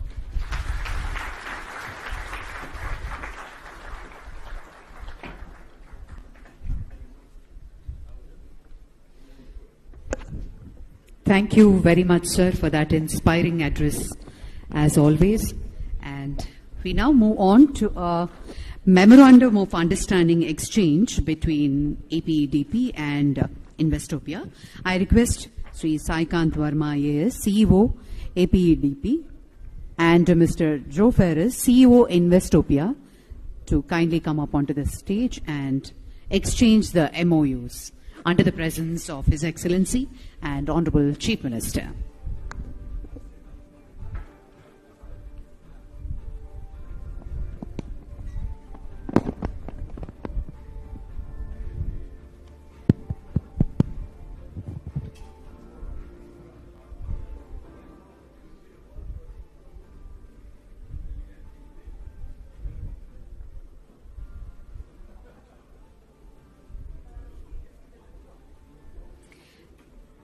And on that note, I take the pleasure to thank each one of you for attending Investopia Andhra Pradesh edition. And also on behalf of the Government of Andhra Pradesh, we thank each and everyone, honorable ministers and dignitaries, for joining this inaugural session. Thank you very much, ladies and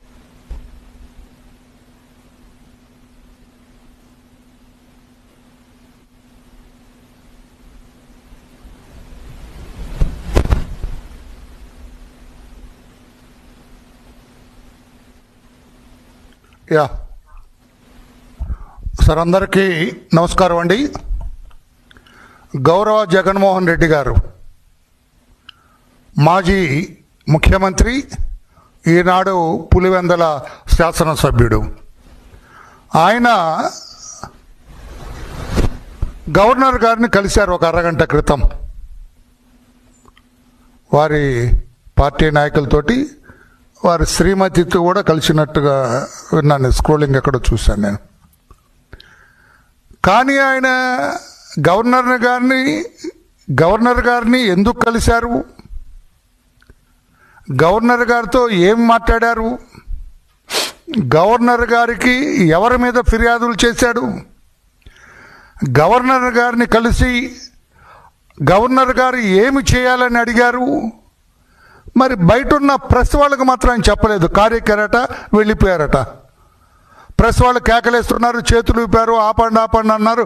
అటువైపు కన్నెత్తి కూడా చూడకుండా తుస్సుమని వెళ్ళిపోయాడు. నేను అడుగుతున్నా, గౌరవ జగన్మోహన్ రెడ్డి గారు, మీరు గవర్నర్ గారిని కలిశారు, కలవటంలో తప్పులేదు. మేము కూడా ప్రతిపక్షం ఉన్నాం, చాలా సార్లు కలిసాము. మా అధినేత కూడా అప్పుడప్పుడు గవర్నర్ గారిని కలిసేవాళ్ళు. బయటకు వచ్చిన తర్వాత గవర్నర్ గారిని ఎందుకు కలవాల్సి వచ్చింది, ఏమి చెప్పాము, దానికి గవర్నర్ గారు ఎలా స్పందించారు, ఈ విషయాలన్నీ కూడా పాత్రికేయులకు చెబుతారు, ప్రజలకు తెలుస్తుంది. తద్వారా మీరేంటి గప్చిక్ వెళ్ళిపోయారు? ఇదేమన్నా మీ పర్సనల్ ట్రిప్పా? మాజీ ముఖ్యమంత్రిగా, శాసనసభ్యుడిగా, ఒక పార్టీ అధ్యక్షుడిగా అఫీషియల్ ట్రిప్పా? గవర్నర్ గారిని కలిసింది మీ పర్సనల్ ట్రిప్పా? రాజకీయ పార్టీ అధ్యక్షుడిగా, ఒక శాసనసభ్యుడిగా, మాజీ ముఖ్యమంత్రిగా వెళ్ళారా? ఆ విషయాన్ని చెప్పాలి కదా. ఎందుకు ప్రెస్ని ఫేస్ చేయటానికి మీరు భయపడతారు? Why you are shivering to face the press? That is my first question. నేను ప్రశ్నలు మీకే సంధిస్తున్నాను. నేను బాగా దొరికారు. అంతకుముందు అయితే మిమ్మల్ని డైరెక్ట్గా మాట్లాడటానికి అవకాశం రాలా నాకు, ఎందుకంటే మీరు ఎప్పుడు బయటకు రాలి. ఇప్పుడు వచ్చారు బయటికి, గవర్నర్ గారి దగ్గరికి వెళ్ళారు. ఏమి చెప్పారు గవర్నర్ గారికి? చెప్పాలి కదా, ప్రెస్కి, ప్రజలకు తెలియాలి కదా. లేదండి నేను ఊరికే వెళ్ళానండి, మా శ్రీమతి గవర్నర్ గారి రాజ్భవన్ చూస్తానంటే తీసుకెళ్ళాను, తప్పులేదు. లేకపోతే మా కార్యకర్తలు రాజ్భవన్ ఎలా ఉంటుందో చూస్తూ ఉన్నారండి, తీసుకెళ్ళానంటే తప్పులేదు. లేకుంటే ఎవరి మీదో ఫిర్యాదు చేయడానికి వెళ్ళామండి, ఆ ఫిర్యాదులు చిట్టా ఇది అని చెప్పడంలో తప్పు లేదు. మీరెందుకు ఏ విషయం చెప్పలేదు? తుర్రమని ఎందుకు వెళ్ళిపోయారు తుపాకీ కూడా దొరకకుండా? కారణం చెప్పండి, సమాధానం చెప్పండి. రాష్ట్ర ప్రజలు ఉత్కంఠతో చూస్తారు కదా. గవర్నర్ గారి దగ్గరికి వెళ్ళారు, ఈయన ఏం చెప్పారు గవర్నర్ గారికి, గవర్నర్ గారు ఏమన్నారు, ఏం ఫిర్యాదులు చేశారు, లేకపోతే ఎందుకు వెళ్ళారు, ఏం జరుగుతుంది అని అంటారు కదా. పోనీ గవర్నర్ గారిని కలిసి, పత్రికా సోదరుల, I would like to draw your attention, ఒక్కసారి నా కళ్ళలకు చూడండి. గవర్నర్ గారిని కలిసి మా కసిరెడ్డి, మా పార్టీ నాయకులు మీద చాలామంది మీద ఎఫ్ఐఆర్ చేసి సిట్ దర్యాప్తు చేస్తూ ఉంది. ఇప్పటికే దాదాపు 12-13 అరెస్ట్ చేశారు, జ్యుడిషియల్ కస్టడీలో ఉన్నారు. నాకు అత్యంత సన్నిహితుడైన చెవిరెడ్డిని కూడా అరెస్ట్ చేశారు, రిమాండ్లో పెట్టారు. ఈ కేసు ఇంకా పకడ్బందీగా క్షుణ్ణంగా ఆధారాలతో సహా దర్యాప్తు చేయండి అని కోరారా గవర్నర్ గారిని? మీరు క్యాచ్ చేయాలా? అంటే ఈ కేసు సిట్ ఇంకా గట్టిగా దర్యాప్తు చేయాలా? ఎవడెవడు తప్పు చేశారు, మా పార్టీ వాళ్ళైనా సరే, నాకు అత్యంత సన్నిహితులైనా సరే, నేనైనా సరే, తప్పు చేస్తే ఎవరిని వదలొద్దని చెప్పండి సిట్కి అని గవర్నర్ గారిని కోరటానికి వచ్చారా? ఇంకా కన్ఫ్యూజన్గా ఉంది ఫేస్. గవర్నర్ గారిని జగన్మోహన్ రెడ్డి గారు వెళ్ళి నమస్కారం పెట్టి ఈ సిట్ దర్యాప్తు కూలంకషంగా దర్యాప్తు చేయమనండి, ముద్దాయిలు ఎంతటి వారైనా వదలటానికి వీల్లేదు, నిజానిజాలు బయటకు తీయాలా. ఒకవేళ మా వాళ్ళు నిజంగానే నాకు తెలియకుండా ఒకవేళ మద్యం కేసులో 3,500 కోట్లు కొట్టేస్తే ఎవరిని వదలొద్దు. ఒకవేళ నా దగ్గరికి ఏదో రాస్తున్నారుగా, ఏదో చీఫ్ బాస్ అని రాస్తున్నారుగా, ఆ బిగ్ బాస్, ఒక బిగ్ బాస్ నేనే అయితే నన్ను కూడా వదలొద్దు, చట్టం ప్రకారం యాక్షన్ తీసుకోమని కోరారా? లేకపోతే మా వాళ్ళు శుద్ధపూసలండి, ఎవరు అసలు సారా వాసన కూడా చూడరండి, ఒక్కొక్కడికి ఒక్క పాస్పోర్ట్ తప్ప 2-3 పాస్పోర్ట్లు లేవండి, ఒక్కడు కూడా దుబాయ్కి ఎవడు వెళ్ళలేదండి, ఎప్పుడు ఒక్కడు కూడా దుబాయ్లో నోట్ల కట్ల మీద పడుకోలేదండి, ఒక్కడు కూడా మాకు ఒక్క డెన్న కూడా లేదండి అని ఏమని చెప్పారా? ఏదో చెప్పాలి కదన్నా జగనన్నా. చెప్పకుండా మీ దాన్ని మీరు వెళ్ళిపోతే ఏమనుకోవాలి? పాప పాత్రికేయులు ఏమి రాసుకోవాలి? చెప్పలేదు. నేను అంటున్నాను, నేను జగన్మోహన్ రెడ్డి గారు, పీకల దాకా కూరుకుపోయింది మీ పార్టీ. మద్యం కుంభకోణంలో మీ పార్టీ పీకల దాకా కూరుకుపోయింది. Everybody knows. రాష్ట్ర ప్రజలందరికీ, దేశ ప్రజలందరికీ కూడా తెలిసిపోయింది. ఒక్క 100 కోట్ల లిక్కర్ స్కామ్కే కేజ్రీవాల్ ప్రభుత్వం కొట్టుకుపోయింది. అల్లల్లాడిపోతున్నాడు ఇప్పుడు కూడా అతను, మళ్ళా టు రీగైన్ హిజ్ ఇమేజ్. అటువంటిది 3,500 కోట్లు నిన్న ఇక్కడ పేపర్లు చూసా, even it will be more అని, ఇంకా ఎక్కువ ఉండొచ్చు అని చెప్పి కొట్టేశారని చెప్పి సాక్ష్యాలతో సహా నోట్ల కట్టలు ఎక్కడికి వెళ్ళినాయి, ఏమైనాయి అన్నీ చెప్పి కూడా దొంగ పాస్పోర్ట్లతో వెళ్ళినారు సార్ మీ కసిరెడ్డి. మీకు తెలుసా? జగన్మోహన్ రెడ్డి గారు పేరు మార్చుకొని వెళ్ళినాడు సార్. అక్కడే కదా దొరికాడు అతను, ఎయిర్పోర్ట్లో. ఒక క్షణం ఆలస్యం అయితే చెవిరెడ్డి కూడా దొరికేవాడు కాదు. సిట్ దర్యాప్తు చేస్తుంది. నేను ఆ కేసులోకి వెళ్ళట్లేదు, ఇక అంతకంటే ఎక్కువ వెళ్ళను నేను. ఆ case SIT, it will take, law will take its own course. SIT దర్యాప్తు జరుగుతుంది, చట్టం తన పని తాను చేసుకుంటూ పోతుంది. అది అంతవరకు. రెండో విషయం అడుగుతున్నాను జగన్మోహన్ రెడ్డి గారు, మీరు ముఖ్యమంత్రిగా ఉన్నారు. మీరు ముఖ్యమంత్రిగా ఉన్నప్పుడు జేబ్రాండ్ల మద్యంలో విషపూరితమైన పదార్థాలు ఉన్నాయని చెన్నైలోని ఎస్జిఎస్ ల్యాబ్ నిర్ధారించింది. ఎస్జిఎస్ అనే ల్యాబ్ మీరు సరఫరా చేసిన మద్యంలో విష పదార్థాలు ఉన్నాయని చెప్పి నిర్ధారించింది. నిజమా కాదా? సో డ్యూరింగ్ యువర్ రెజిమ్, మీరు 5 సంవత్సరాలు ముఖ్యమంత్రిగా ఉన్నప్పుడు విష పదార్థాలు, spurious liquor has been sold during your regime. నిజమేనా? అమాయకులు వాళ్ళ అలవాటు, వాళ్ళ బలహీనతని ఆసరాగా చేసుకొని విషపూరితమైన మద్యాన్ని అమ్మినారు. వాళ్ళకి వేలాది మంది ప్రాణాలు పోగొట్టుకున్నారు. ఆంధ్రప్రదేశ్ రాష్ట్రంలో గౌరవ జగన్ గారు మీ ముఖ్యమంత్రిత్వంలో ఈ అవినీతి వల్ల, ఈ మద్యం కుంభకోణం వల్ల, ఈ జే బ్రాండ్స్ స్పూరియస్ లిక్కర్ వల్ల వేలాది మంది తెలుగు మహిళల పుస్తలు తెగి మంటల్లో కాగిపోయినాయి. మీకు తెలుసా? వేలాది మంది ఈ మద్యం త్రాగి చనిపోయినారు. మీకు తెలుసా? Are you not responsible for all these things? ఈ చావులకి మీరు కారణం కాదా? ఈ తెలుగు మహిళల పుస్తలు తెగి మంటల్లో కాగటానికి ఆనాటి ముఖ్యమంత్రిగా మీరు కారణం కాదా? మీ వాళ్ళ అవినీతి కారణం కాదా? మీ వాళ్ళ దొడ్డిదారి సంపాదన కారణం కాదా? ఎంతోమంది, ఎన్ని కుటుంబాలు నాశనమైనాయి సార్ జగన్మోహన్ రెడ్డి గారు మీ వాళ్ళ అవినీతి వల్ల. మీ పేరు నేను అంటలేదు, ఇంకా రాలేదు కదా మీరు అంతదాకా. మీ వాళ్ళ అవినీతి వల్ల ఎన్ని కుటుంబాలు బజార్న పడ్డాయి. కుటుంబం పెద్ద పోతే ఆ కుటుంబం ఏమైతే చిన్న భిన్నమైపోద్ది ఆ కుటుంబం. ఇంకా నేను మీకు తెలియజేస్తూ ఉన్నాను, నేను 2024 మధ్య కిడ్నీలు దెబ్బతిన్న వాళ్ళు, మీ జే బ్రాండ్ మద్యం త్రాగటం వల్ల కిడ్నీలు దెబ్బతిన్న వాళ్ళు 2020లో 15,363 మంది, 2021లో 15,058 మంది, 2022లో 16,108 మంది, 2023లో 20,303, 2024లో మీ ఆఖరి సంవత్సరం పాలన 23,000 బాగా పెరిగింది, 23,553 మంది.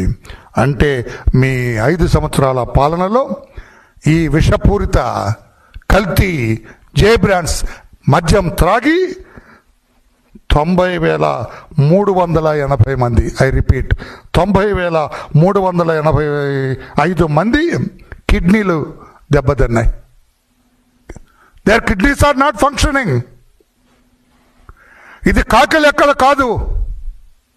తర్వాత 20లో 4,917 మంది కాలేయం దెబ్బతిన్నది. కాలేయం అంటే లివర్. 20లో 4,917, 21లో 2,186, 22లో 3,632, 23లో 7,411, 24లో 11,223. టోటల్ లివర్ పోయిన వాళ్ళు మీ వల్ల, మీ అవినీతి, మీ టీం అవినీతి వల్ల. టీం అవినీతి పేరు బాగుంది. మీ టీం అవినీతి వల్ల 29,369 మంది లివర్ కోల్పోయినారు sir. Their liver are not functioning. పనిచేయట్లేదు వాళ్ళ కాలేయం, లివర్. నరాల వ్యాధులకు గురైన వాళ్ళు, స్పూరియస్ లెక్క చేస్తే నరాలు పనిచేయవు. ఇట్లా పెన్ పట్టుకోలేడు, వరలరామయ్య పట్టుకున్నట్టు పట్టుకోలేడు. వాడు చేయి రాదు, ఇట్లా దూరం, ఈ 2 వేళ్ళు కలవు. అన్నం తినలేడు, ఇట్లా తింటాడు వాడు. చెయ్యి ఫింగర్స్ రావు, ఇట్లా నేను పట్టుకున్నట్టు రావు. అటువంటిది 20లో 257 మందికి నరాలు బలహీనత వచ్చేసింది. 21లో 380 మంది, 22లో 922 మంది, 23లో అక్కడ ఊపు అందుకుంది బాగా మన మద్యం సేల్స్. జగన్ గారు బాగా ఊపు అందుకుంది. అప్పటికి 3,458 మంది 23లో, 24లో 7,000 తారాస్థాయికి చేరింది. 7,646 మంది 24లో. టోటల్గా 12,663 నరాల బలహీనతకు గురయ్యారు.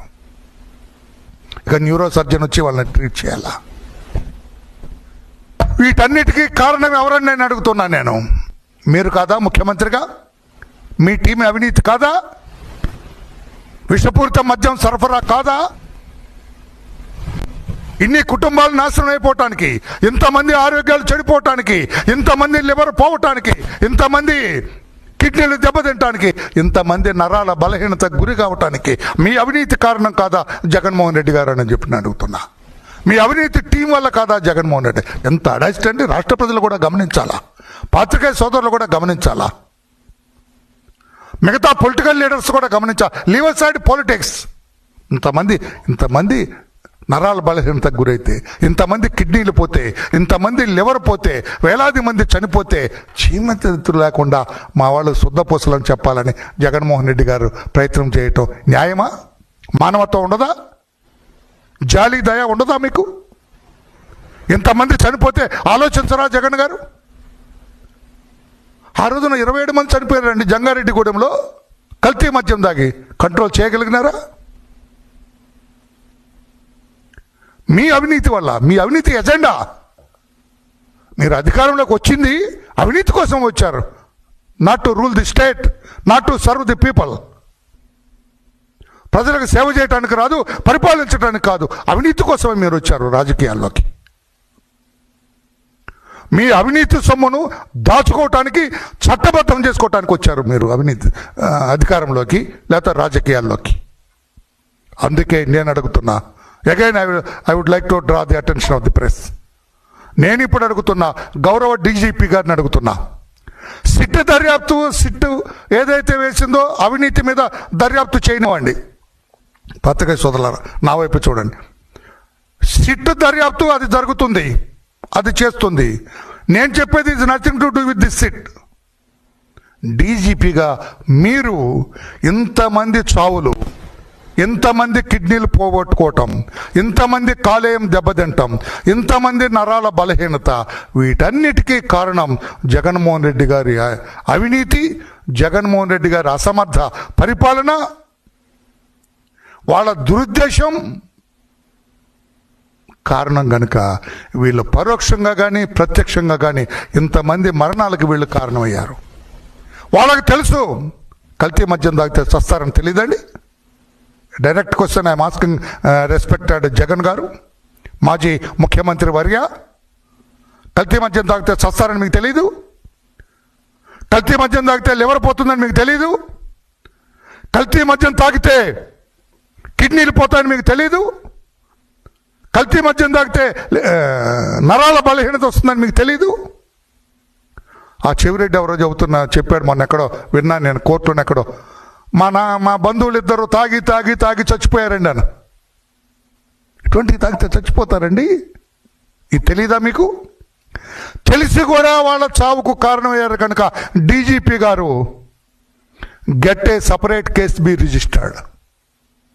జగన్మోహన్ రెడ్డి ఈ టీం మీద ఎవరైతే స్పూరియస్ మద్యం, కల్తీ మద్యం, విషపూరిత మద్యాన్ని ప్రజలకు సరఫరా చేశారో, ఆ వినియోగదారులకు సరఫరా చేశారో, వాళ్ళ చావుకు కారణమయ్యారో, వాళ్ళ లివర్లు పోవటానికి కారణమయ్యారో, కిడ్నీలు పోవటానికి కారణమయ్యారో, నరాల బలహీనతకు కారణమయ్యారో, వాళ్ళందరి మీద సపరేట్ కేసు రిజిస్టర్ చేయండి.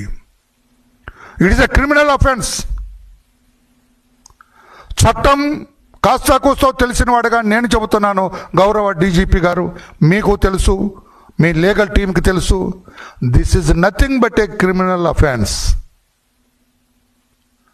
ఈ కల్తీ మద్యం, విషపూరిత మద్యం సరఫరా చేయటం వల్ల మనిషి చస్తాడు, రుగ్మతలకు గురవుతాడని తెలిసి కూడా మద్యాన్ని సరఫరా చేశారు కనుక 5 సంవత్సరాలు. This is an offence under culpable homicide, not amount to murder.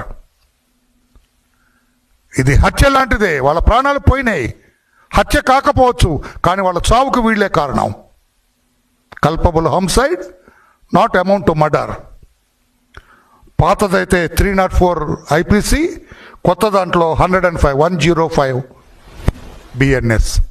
దీని కింద వెంటనే కేసు రిజిస్టర్ ఈ టీం మొత్తం మీద. Let A separate team be formed. మేము అడుగుతున్నాం, ప్రజల్లో ఒకటిగా నేను అడుగుతున్నాను, నేను దర్యాప్తు చేయించండి జగన్మోహన్ రెడ్డి గారి మీద.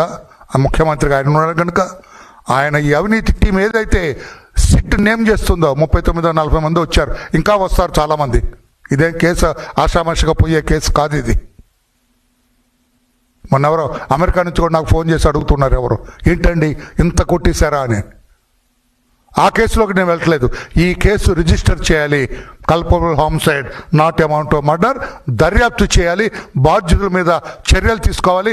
ఆ కేసు అదే అవినీతి, ఆ కేసు ఆరోగ్యాలకి, కుటుంబాల నాశనానికి, శారీరకంగా మరణాలకి, శారీరకంగా రుగ్మతలకి కారణమైనందుకు ఈ కేసు రిజిస్టర్ చేసి బాధ్యులందరినీ కూడా చట్టానికి పట్టించాలి, అరెస్టు చేయాలి, చట్టం తన పని తాను చేసుకుపోవాలని చెప్పి కూడా గౌరవ డీజీపీ గారిని కోరుతూ ఉన్నా. సపరేట్ కేసు రిజిస్టర్ చేయండి, వీళ్ళ మీద చర్యలు తీసుకోండి అని చెప్పి కూడా నేను తెలియజేస్తున్నా. ఒకవేళ గవర్నర్ గారికి ఇది కూడా ఏమో చెప్పు ఉంటాడా, మా వాళ్ళు ఇట్లా చేశారండి, ఈ కేసు కూడా చేయండి అని జగన్ గారు ఏమైనా చెప్పు ఉంటారేమో, అదైతే నాకు తెలియదు. This is our request, public side నుంచి అడుగుతున్నా. ఒక జాలి, దయ ఇది కూడా లేదండి. చాలా ఎక్కువ మాట్లాడతాడు. నిన్న ఎప్పుడన్నాడు జాలి లేదా, దయ లేదా? నీకు లేదు జగన్మోహన్ రెడ్డి గారు. ఇంతమంది చనిపోయినారు జగన్మోహన్ రెడ్డి గారు. అందుకే కేసు రిజిస్టర్ చేసి దర్యాప్తు చేయాలని చెప్పి కూడా నేను గౌరవ డీజీపీ గారిని అడుగుతున్నాను. నేను తర్వాత చనిపోయిన వాళ్ళందరికీ, దీనికి ఎవరైతే రుగ్మతలకు గురయ్యారో, కిడ్నీలు పోయినాయి, లివర్ పోయింది, నరాల బలహీనత వచ్చిందో, చనిపోయారో వాళ్ళందరికి కూడా వీళ్ళ దగ్గర నుంచి అవినీతి ఆస్తులు కొల్లగొట్టారు కదా, రికవర్ చేసి వాళ్ళకి ఇవ్వాలని చెప్పి కూడా నేను కోరుతున్నా. Thank you everybody. Any question on this? You are at liberty to ask. Any question? Thank you then.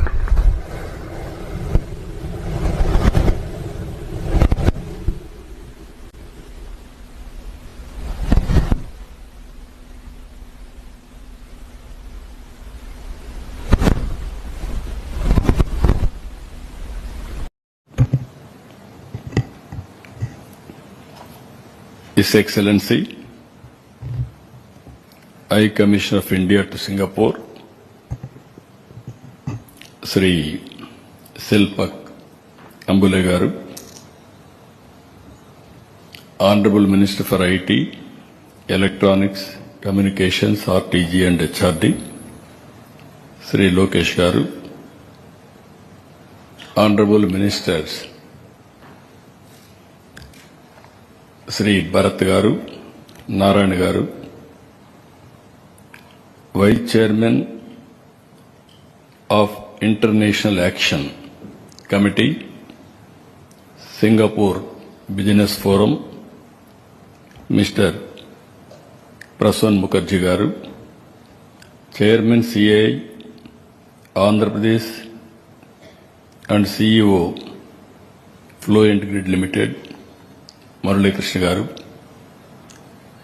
distinguished entrepreneurs from Singapore and India and friends. I am very happy. After a break, I came again to Singapore. First time, I went to Davos. After Davos, first visit I came to Singapore. As usual, even 2014 also I came first time to Singapore for preparing master plan details for the capital of Andhra Pradesh. Our relations with Singapore government is not new. For the last 3 decades we are working. Reasons are very clear.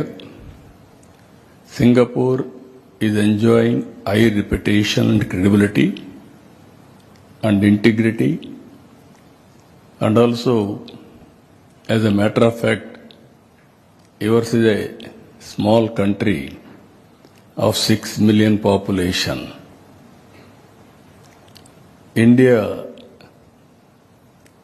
as on today, 143, that means 1,430 million population.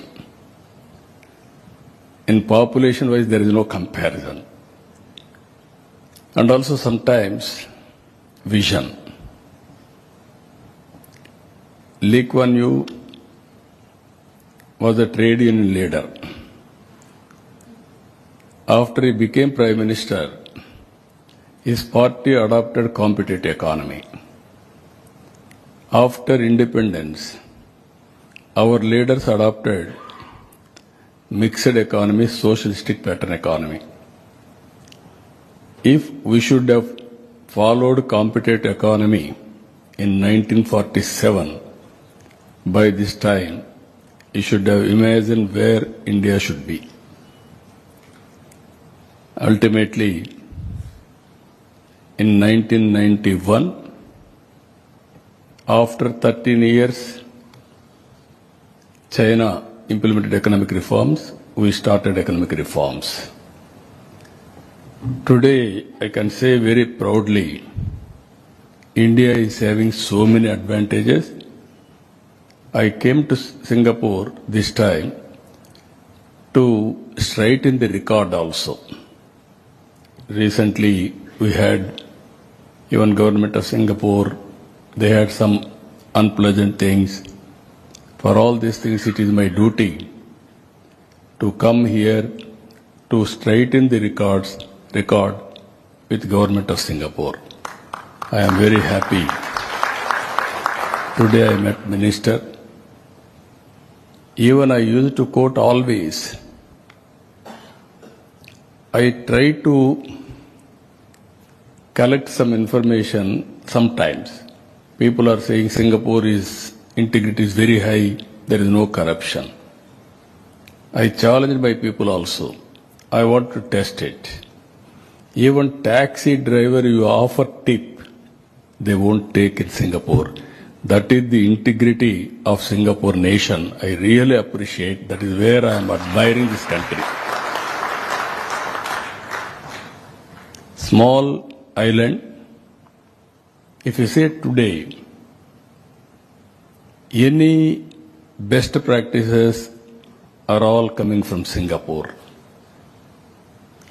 Even not now, 1995, when I became first-time Chief Minister, at that time, I promoted technology in a big way, IT. Even Singapore used to promote technology. And then with Singapore in high-tech city, some developments we had done. And also I requested at the time to build one city in Singapore, in Hyderabad, near Uppal. Government of Singapore has built, their companies has built Singapore township itself. That is the credibility. Again, when 2014 elections, bifurcation has happened in Andhra Pradesh. I was the long tenure Chief Minister at that time, 9 years Chief Minister, combined state, that is the record. 10 years opposition leader, state was bifurcated. Then we didn't have any capital. I promised to the people, I am going to build city just like Singapore. That is my commitment. I will build it. That is what I promised. After election, I came straight away to Singapore. I requested the then government, even present government Singapore. Immediately, they promised me, tenders, all these things, procedure will take place. We will do the work with free of cost. That is our commitment because of friendship. That is what they promised. Within 4 months or 5 months, they delivered. This is where always I believe, once they had relations, that relations they will maintain for future also. Today, I am seeing so many old friends. You are all aware, the same hotel, we had so many times meetings, and also I came so many times and I request for investment. Today I am requesting all of you.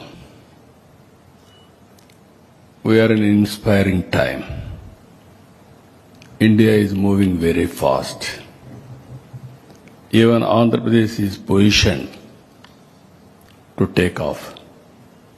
Even you name anything where His Excellency High Commissioner mentioned just now, Singapore and India had some MOU. You wanted to make that MOU, that understanding, a fruitful, come to Andhra Pradesh. Not only I am promising will do, earlier I used to do, always I used to promote ease of doing business. 14, 19 out of 5 years, 1 year second place in India for ease of doing business. Continuously 4 years, we got number 1 for doing ease of doing business. Now we changed our gear also, changed the situation. We are talking about speed of doing business. Once you sign, you count 0 date, 0 hour from that time onwards. It is our responsibility to get all the clearances without any problems. We will implement project. That is our commitment. That is how we are going to do it. Just now,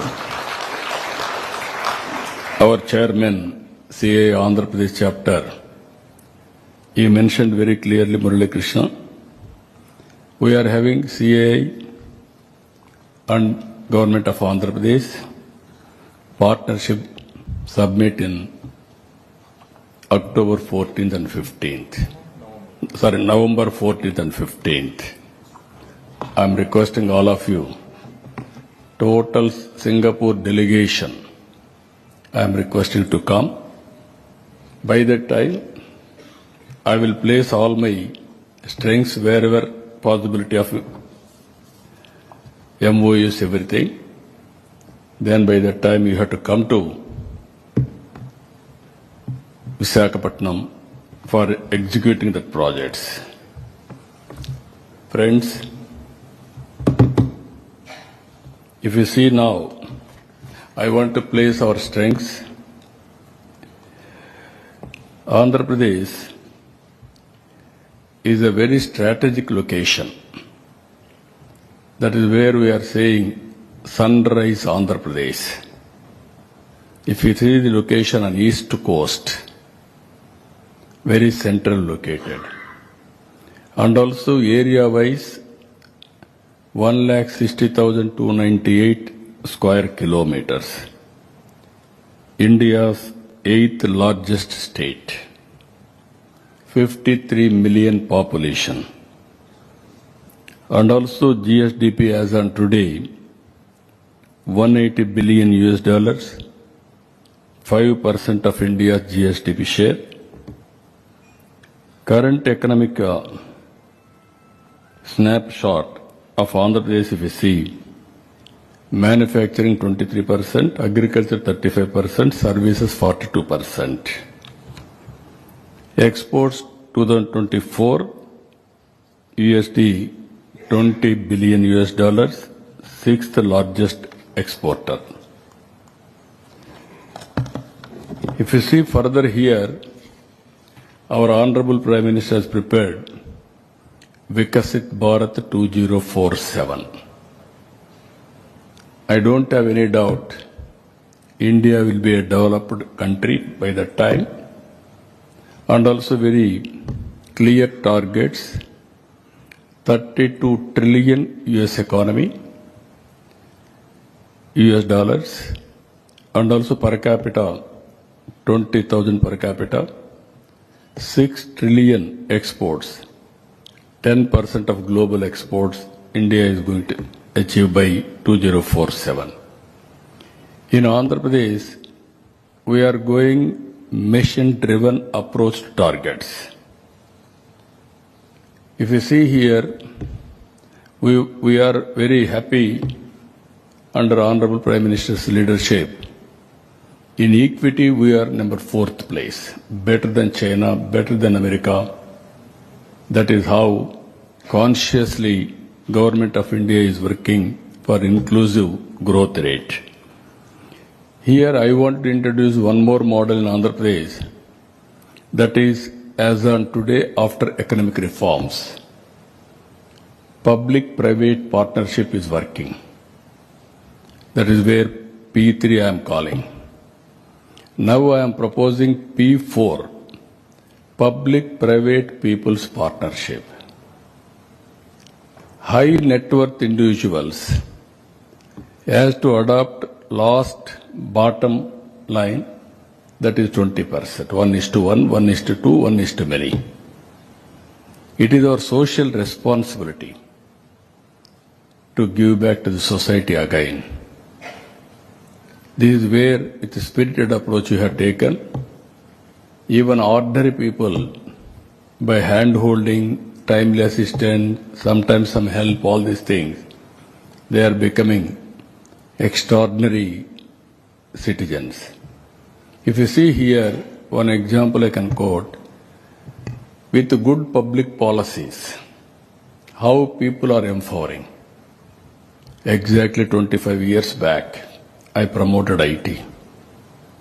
Number of IT colleges I started. Then all IT companies I attracted globally. Hyderabad, we launched knowledge economy, ecosystem I created. Today, if you see impacts, outcomes, Nadella Satya joined in Microsoft in Hyderabad Center. After some time, he became CEO of Microsoft. That is the strength. If you see further here, that is his ability, efficiency, that is how Indians are moving, particularly Andhra Pradesh is leading. One more thing, if you see today, in technology, our people have gone all over the world. 25 years' time. Highest per capita income, if you go to any country, Indians. Among Indians, 33% are Telugu community, that is from my state. That is where one public policy. Because of knowledge economy today, Hyderabad is contributing 75% of income for Telangana state. Highest per capita income is Telangana now. And also, very important here, 67% service sector in Hyderabad. Most livable city. This is where I got inspiration from Singapore. That is where we produced a model. It is proving right. Here in Andhra Pradesh, we are having very ambitious plan. 2.4 trillion US economy. Per capita income $42,000. 450 billion exports. For that very clear milestones, if you see, by 2047, literacy 100%, not only literacy, now so many changes are come,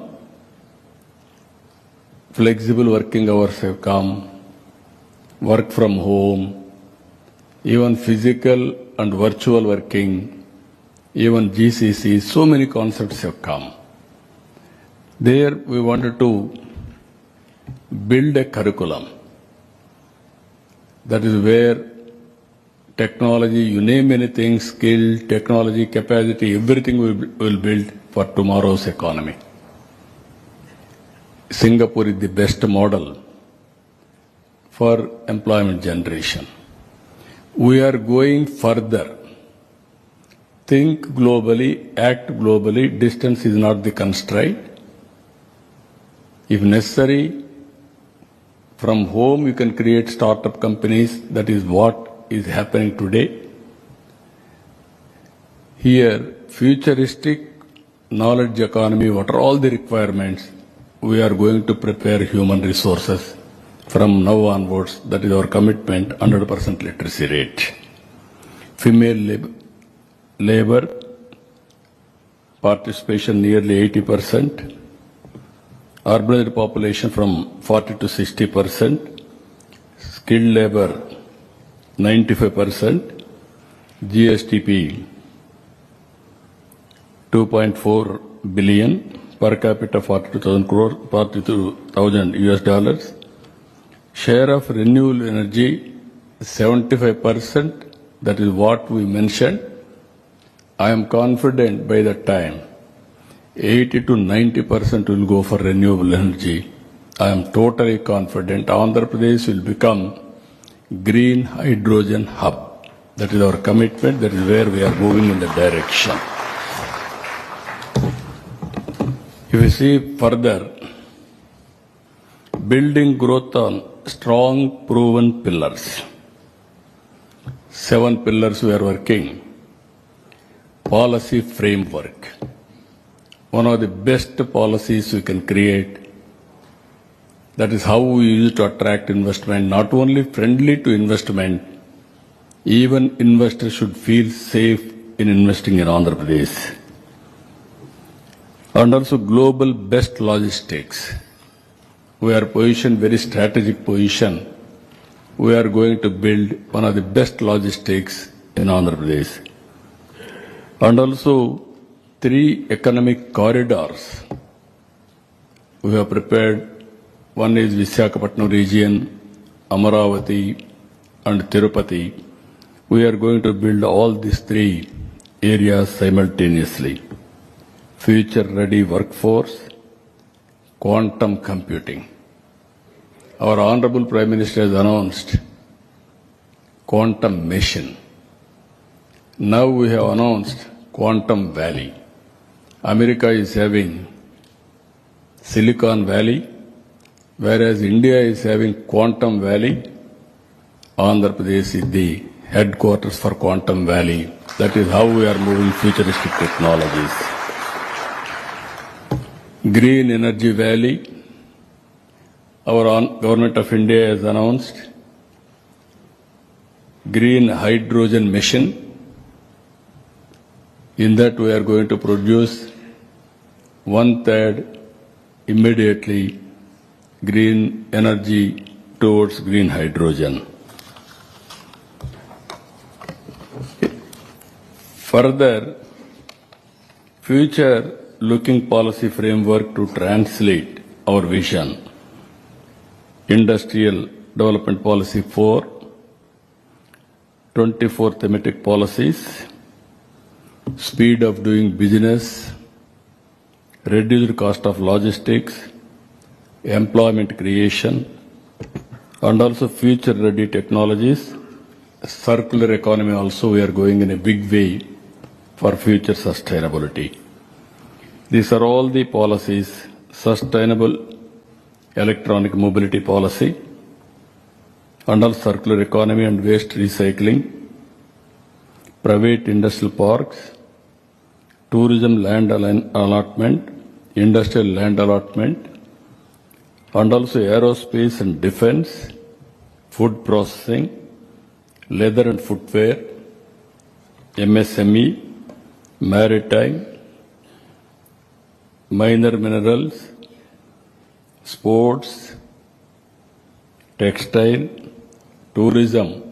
We have given industrial status, civil aviation, and technology-focused policies. We have brought drone policy, electronics, electronic components manufacturing, semiconductor, space, IT and GCC, data center, innovation and startups. These are all the various policies we have brought. We are moving in that direction. If you see here, I mentioned already 6 operating ports as on today. We are going to bring another 4 ports. Even Karan Adani is here. They are doing in a big way 2 ports in Andhra Pradesh. And also on East Coast, out of 40% total maritime cargo, Andhra Pradesh is handling nearly 30%. but lot of opportunities from Andhra Pradesh. We are working in the direction. 1,053 kilometers coastal line. That is a big advantage for us. Today, I have seen Singapore is handling now 40 million TUS. India is handling half of it, 20. You can see the potential. India is having huge potential. Port-led economy, we are going to play very crucial place. Even interland, even Karnataka, Telangana, Chhattisgarh, part of Madhya Pradesh, even Orissa, even Maharashtra, they have to come to Andhra Pradesh. That is how our ports are located. I am very confident. I am requesting all of you, not only ports, we are working. Next, if you see airports, no other states is having so many airports. As on today, 7 airports operational. And also 9 greenfield airports we are working. Anywhere they have to reach airport within 1 hour time. That is how we are planning. And also manufacturing, MRO ecosystem we are building. And also civil aviation university we are working. And also innovation in a big way, sustainable aviation fuel, all these things we are working. If you see here, apart from these two, one of the best place for roads, national highways, and also state highways, inland waterways, and also rail cargo. We want to connect all these things. We wanted to go for cost-effective logistics. So I am assuring you that in the future, if we can reduce the cost of logistics, then it will be very competitive for exports and international markets. Here, if you see here, powering growth by leveraging economic corridors and clusters. As on today, Government of India has announced 3 corridors. One is VCIC, Visakhapatnam Chennai Industrial Corridor. One is Bangalore Hyderabad Industrial Corridor. Third one is Bangalore Chennai Industrial Corridor. Even Government of India has come forward to support in a big way this corridor. And also prominent industrial clusters, if you see further, petrochemicals, iron and steel, food processing, pharma and medtech, electronics manufacturing, renewable energy, and also already Nakkapalli, one pharma cluster is getting ready, and also Krishnapatnam, Kopparthi, Orvakal, 3 clusters are getting ready now. All infrastructure we are going to complete. And also 3 industrial zones I already mentioned to you. One is Visakhapatnam. Huge investment is coming to Visakhapatnam. As on today in Visakhapatnam steel plant is there. Just now our Honorable Minister has rightly mentioned, Mittal is coming to Visakhapatnam district, one of the biggest steel plant in India that is going to come very soon, already sanctioned. Even Adani Group, they are also working, data center. Now Google is coming very soon. You may hear good news that Google is going to come to Visakhapatnam. That is going to happen. One of the best center after USA. And also Amravati, it is a flagship capital. God has given me 2 opportunities. I built Hyderabad That means Hyderabad, Secunderabad, 2 cities we had. I added one more city, Cyberabad. That is the best city today. That is a brownfield city. Now I am building greenfield city. You can imagine how it is going to be. I am assuring you in that regard. Now so many technologies are available. I am very happy Singapore has given excellent master plan details. I am working with them further how to take forward. Even World Bank. Now works are going on, nearly 50,000 crores investment in Amaravati. All tenders we have called. It is a land monetization project. Farmers has given 33,000 acres of land under land pooling. Never in the history, nowhere in the history.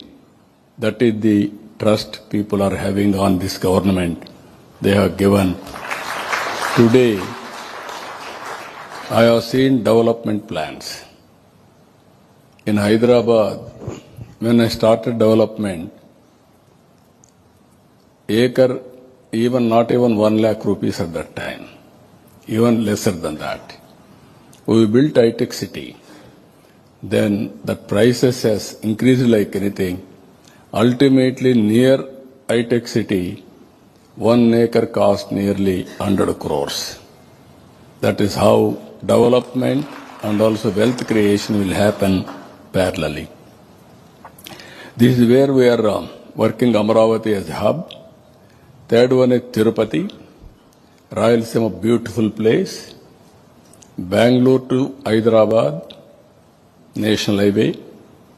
Very soon, under our Honorable Prime Minister's leadership, we are going to see 4 cities in South India is going to connect with bullet train. Hyderabad, Amaravati, Bangalore, Chennai, 5 crore population, 4 cities. It is a game changer again. You want to go any city, within 1 hour time, you can reach. That is going to happen in the near future. So, Rayalaseema, horticulture hub as on today. We are going high-tech industries. As on today, Jindal is starting one steel plant in Kadapa district. And also, drone city, first of its kind in India, we are established in Orvakallu. Near Bangalore, aerospace, defense, electronics, automobile, and also other industries, aerospace city also we are establishing in nearer Bangalore, that is Lepatchi. So these 3 hubs we want to take to the logical conclusion now. If you see here, this is one more important issue. 25 years back, I gave a call. You follow IT. Then I gave a call to the parents. Don't bother about money or land you want to transfer to your children. Give proper education. In a knowledge economy, you will learn 100 times more what you expect. Today, that is one decision. When I ask our children to concentrate on IT, they focused on IT. Today, highest per capita income in the world are Telugu community and Indians. That is our contribution. Today I am saying, one family, one entrepreneur. That is my slogan.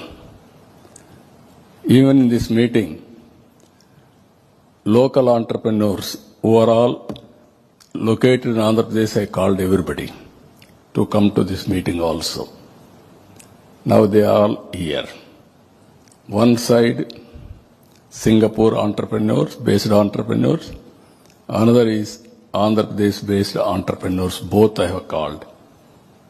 In this country, first, as a policy maker, to go and marketed our states is mine. Originally, nobody used to go to other countries, come and invest. First time in 1995, I started. I am very happy CAI is a good friend of mine because 1995, no takers for them. At that time, nobody invited also at that time. There was a stigma in India. If you associate industry, you are pro-rich. Then we may lose votes. I am very clear from the beginning. Wealth creation will be done by investors, by entrepreneurs. If they create wealth, government will get money. Then only we can give welfare programs. Or otherwise by borrowing money, that is not a sustainable model. Out of 9 years, 8 years I conducted CAI Andhra Pradesh partnership in Hyderabad. That was my track record. That is how CAI is very closely associated with Andhra Pradesh government. Today also in Singapore, most respectable organization, CAI, I am assuring you, today we have prepared one vision document by involving industry. That task force is headed by Chandrasekhar, Tata chairman. He prepared a vision document by associating all industrial friends. He was my joint task force chairman. So I want to work very closely with industry to create wealth. Then only we can empower people. That is our policy as on today.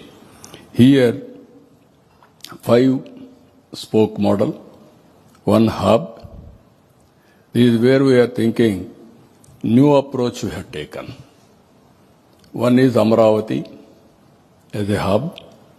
Amaravati will be headed by Tata Group, and also we will bring best knowledge partner, one university, ecosystem we are going to create, and also another 5 spoke model we are going to create. One is Tirupati, headed by, I requested Adani Group to head that Tirupati entrepreneur, this Ratan Tata Innovation Hub. Second is Anantapur. I requested Jindal to lead that organization. Third one is Amaravati, that is Vijayawada. One Mr. Mega, I asked him to lead. Fourth one is Rajamandri. That region I asked Green Co to lead that organization. And ultimately Visakhapatnam, GMR, I requested him to lead that organization. I wanted to bring industry, academic institutions, government, and local, all industries put together to make best ecosystem to prepare one family, one entrepreneur by using local resources. I am confident another 20 years' time, I am telling all of you, Andhra Pradesh will be very strong in entrepreneurs. I am 100% confident every family there will be one entrepreneur. That may be international companies or otherwise MSME. That is how we are planning in this concept. Friends, this is one tourism. Now a lot of opportunities for tourism. Now we are having, if you see, 25 thematic circuits, wellness, river tourism, tent cities, ecotourism, cruises, temple tourism. You are all aware, Balaji, Lord Venkateswara Swami, is very powerful God for Hindus. Every Hindu, wherever he is, he wants to visit that temple. That is the power of that God. Richest God in the world, as on today. He is located in our state. And also, so many beautiful scenic places in Andhra Pradesh, national parks or Buddhist monuments, even tourism as on today, 8% contribution, 4.6% contribution, we want to take 8 to 10%. Private investment in a big way, $2.9 billion US. 50,000 rooms, keys, we want to construct within 5 years' time. Huge investment. Now already 3,000 keys, they agreed to go further. We have given lands, everything. And also 1,50,000 youth we want to train in hospitality. Even homestays, we are going in a big way, around 10,000 keys. And beautiful app we are preparing to promote this. Ultimately, I am requesting all of you, this is one sector which is going to have highest priority for our government.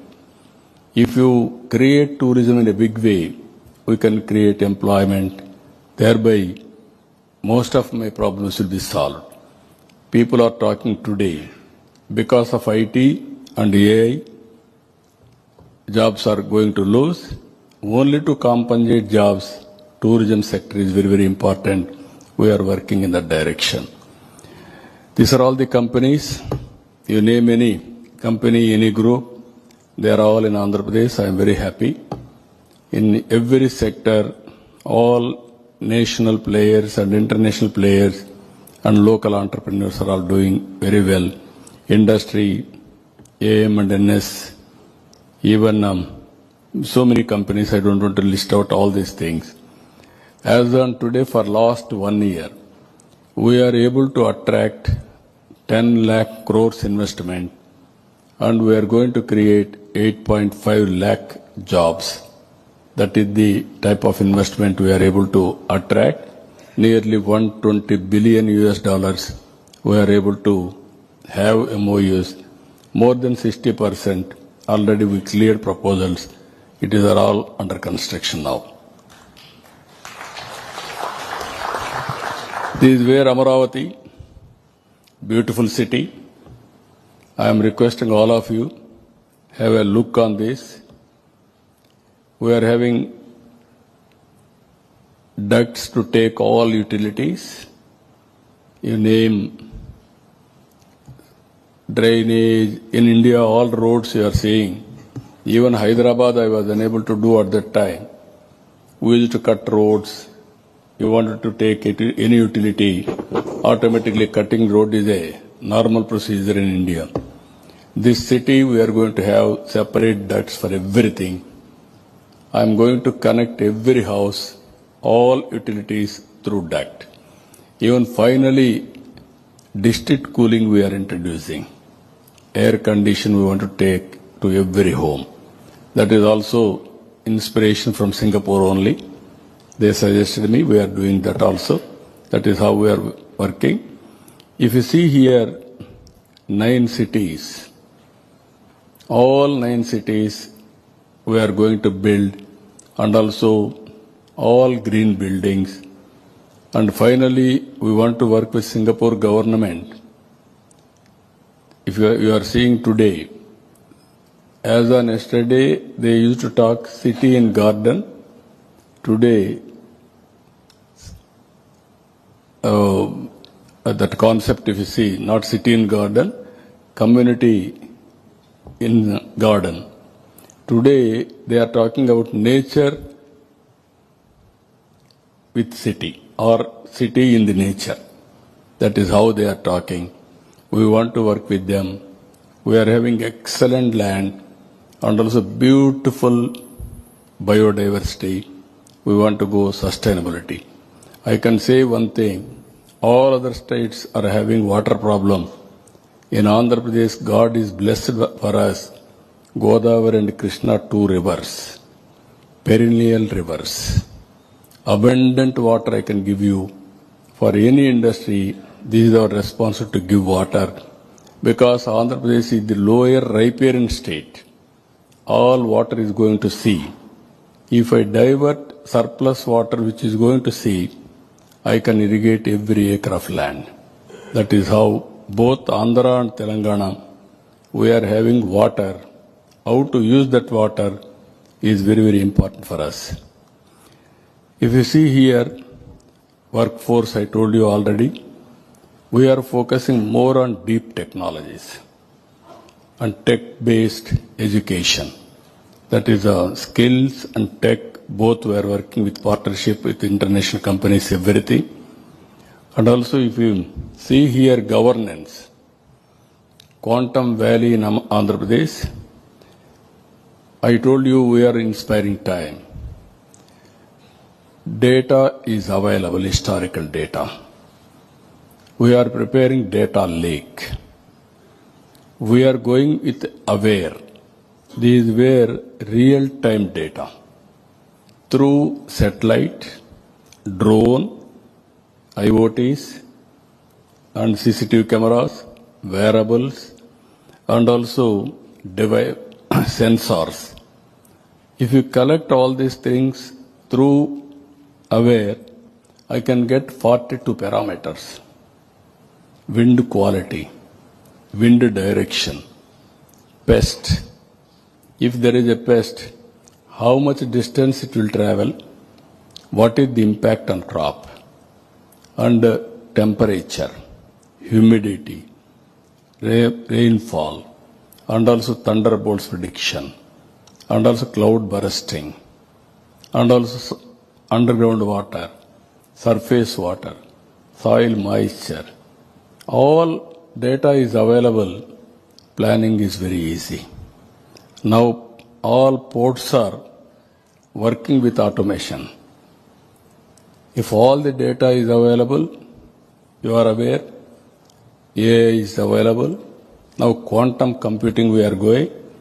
With this I can communicate any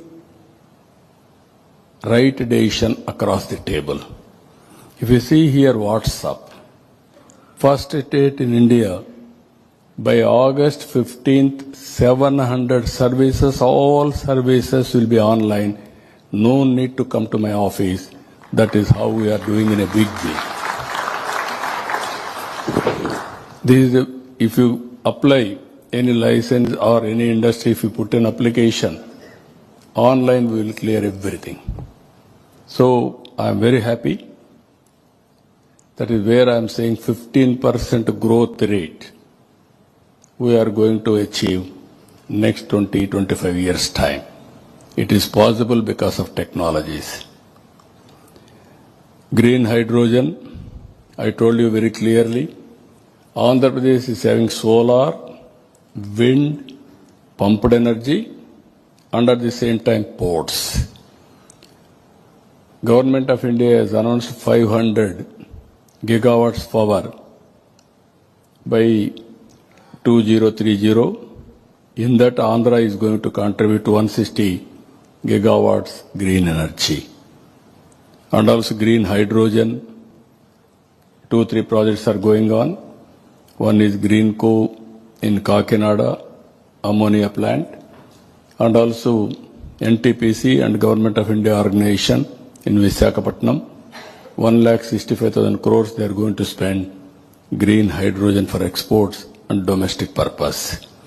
This is one area anybody is interested. We are very much interested to push this green energy. Ultimately, high impact investment opportunities in Andhra Pradesh. Amaravati. No other place you will get opportunity to build a city. It is a futuristic city. Aerospace. We are having Sriharikota launching pad. By using that, we are creating aerospace city. And defense, we are going in a big way, 5 clusters. Space technology, I told you. Aerospace, India needs so many flights. That is where we want to attract aerospace investment for defense and also civilian applications. Deep technology, I told you, in all walks of life.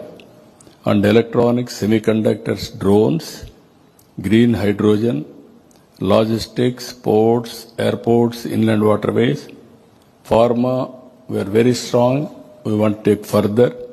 Biotechnology, we are focusing. Tourism is another sector.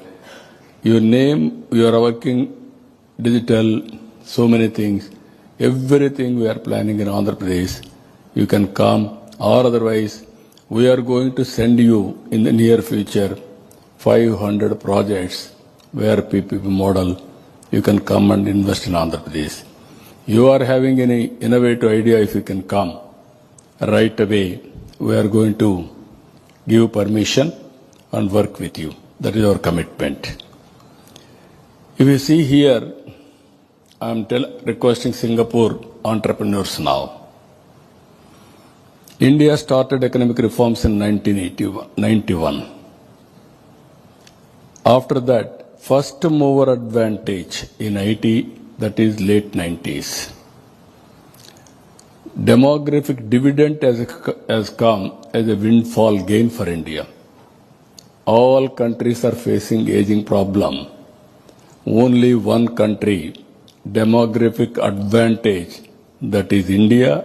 India as on today, young India. It will continue another 25 years. Now if we can plan population management, all developed countries have failed. I am not saying failed. Development and also population, there is a conflict. People will get more money. Automatically they will have less children. They focus only on industry, everything. That is where globally people are facing problems. So we are planning from now onwards, population management also.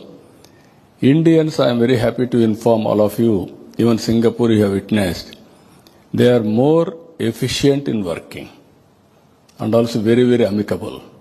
They will adjust, they will deliver. That is the workforce India is having. Again, I am telling you, our Honorable Prime Minister, this is not my report. This report mirrors American Intelligence Department, America, they have done recently one survey. If you see that survey, most acceptable leader globally in a democratic country, Narendra Modi, he got nearly 75% approval rating. Next to him, South Korea 59, Argentina 57, Canada 56, Australia 54, and also Mexico 51, Switzerland 48, US 44. You can imagine leading countries' heads. That is the strength. That is where I am saying right time, right leader, right place. That is Narendra Modi. We are having very big asset. He is going to produce results in the near future. That is where, if you can go through further, from 11th place, within 11 years, we are able to come 4th largest economy. Next 2 years, 3rd largest economy.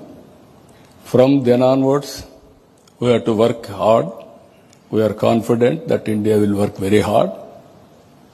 Our aim is 2047, #1 economy in the world. That is our aim, that is our goal, that is our vision.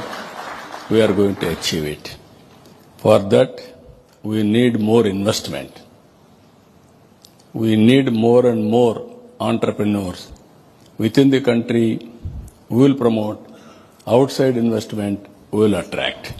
This is where I am requesting you, come to Partnership Summit, join us in our transformation journey to become an inclusive, responsible, globally competitive and innovation-driven society. That is our commitment, that is our main goal. I am very happy I have come here I have seen all my old friends, and also I have renewed, as a matter of fact, my contacts with Singapore government also. Even today I met Minister, he was also positive. Tomorrow, day after tomorrow, I am going to meet some more ministers. But ultimately, you are the investors. We need your support to develop Andhra Pradesh, to develop Amaravati. That is where I am requesting all of you. Best and safe place for investment, that is Amaravati and Andhra Pradesh. Thank you one and all. If you are having any doubts or any clarifications, I am prepared to answer. Anybody is having any doubts or clarifications? Please.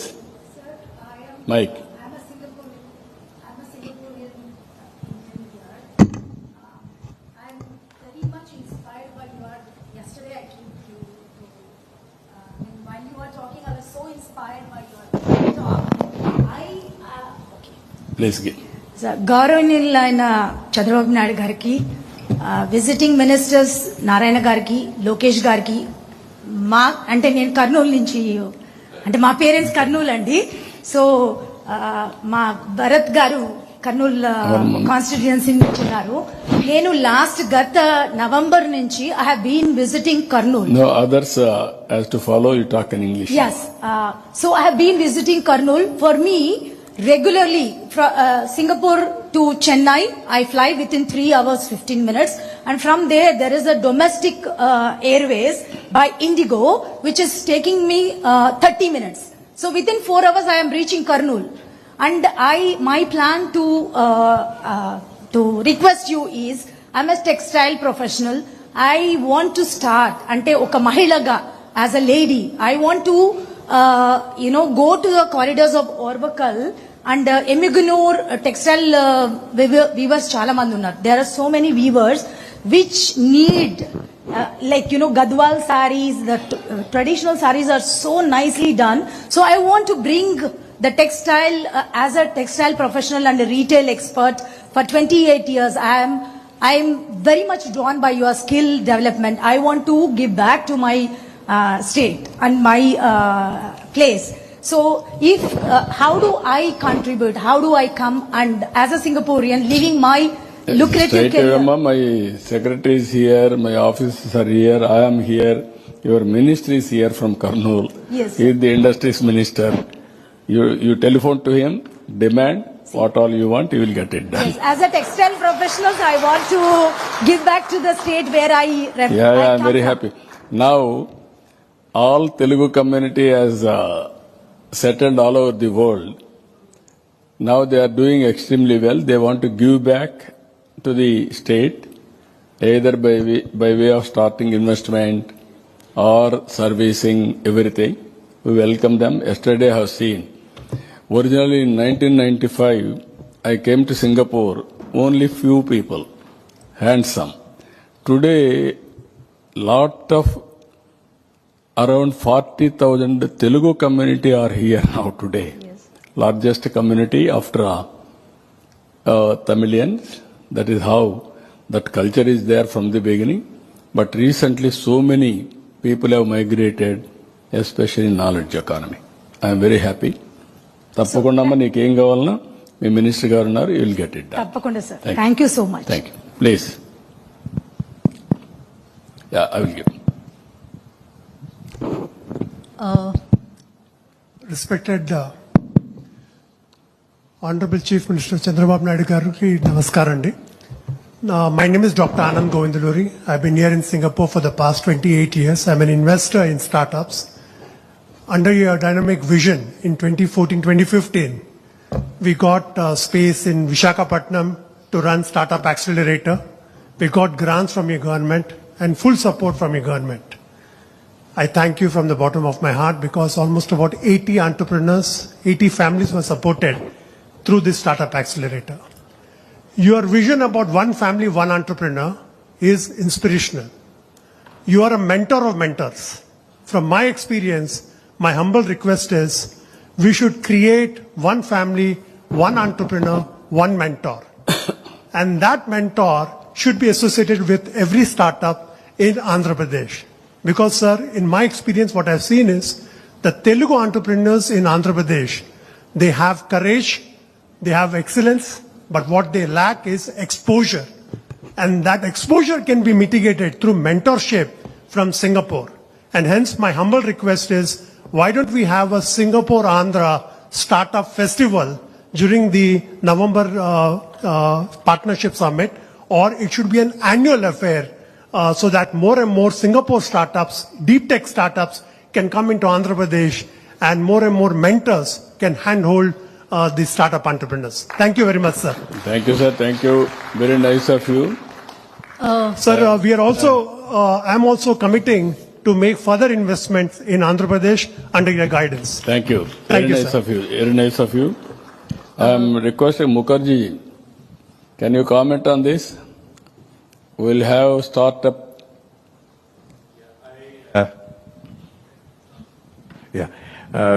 First of all, we are going to definitely make a full effort to go to Andhra Pradesh during your, the partnership summit.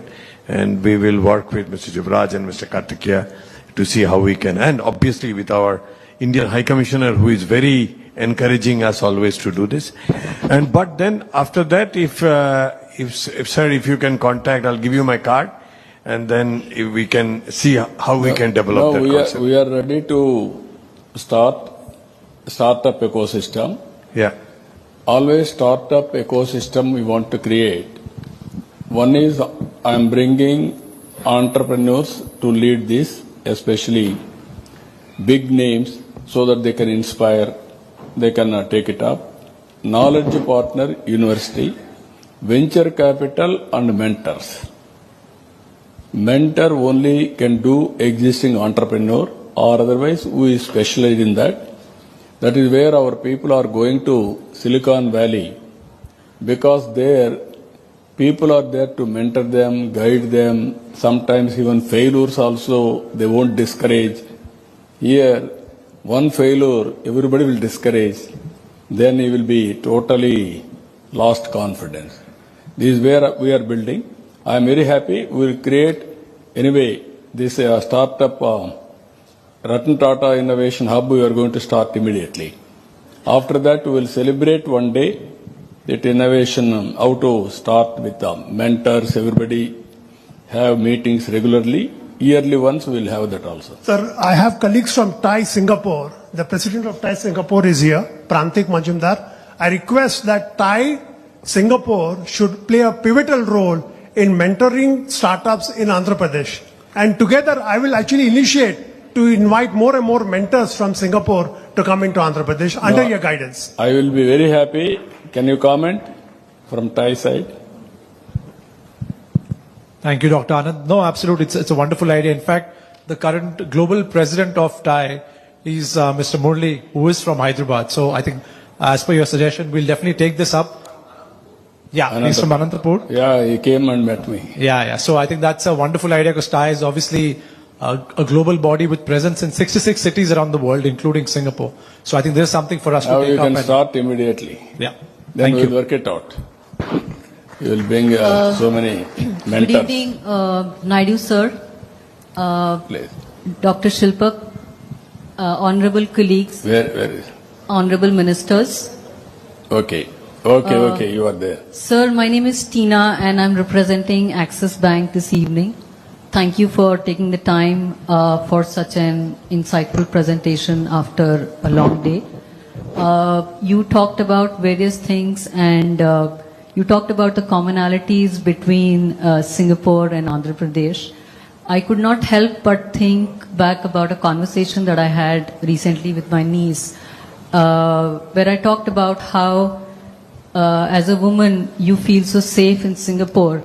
And I've lived in many parts of India, and I got the opportunity to study in Hyderabad in a school that you kindly helped to put together. And I could not help but remember that not just today, where India is making strides to make it a safe place, so many years ago, Hyderabad was a place where women felt safe, and I can confidently say that it's the same experience that Singapore gives us. And to anyone who's considering, safety as one of the parameters, just wanted to take this opportunity to thank you. Thanks for your tireless efforts. Thank you. Thank you, madam. I am very happy to inform you and other audience. Always I am working for women empowerment. 25 years back I started Dhakra self-help group. That has become a very good, robust organization today. Again for women, my party founder has started a right on property, that is the parents' property. He has given equal share. He brought legislation around 35 years back, 35 to 40 years back. He started first time Women University, Padmavati Women University. And also first time in the country he brought reservations in political reservations, local bodies. Now that has become today as a policy for the country, and now Government of India is giving 33% reservations for women in legislative bodies, either parliament or assembly. One policy, public policy I brought, 33% reservations in education and employment. Earlier we had a dowry problem and also so many things. Now all women are educated. Compared to men and women, wife and husband are doing employment. I am comparing regularly. Wives are getting more income compared to husbands. That is the change we are able to brought it. Yeah, in my house also. Everywhere. As you rightly mentioned, Hyderabad, around 98, 99, I used to encourage women night working with safety.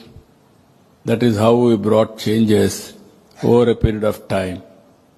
Now, as you rightly mentioned, utmost important for us, women's safety.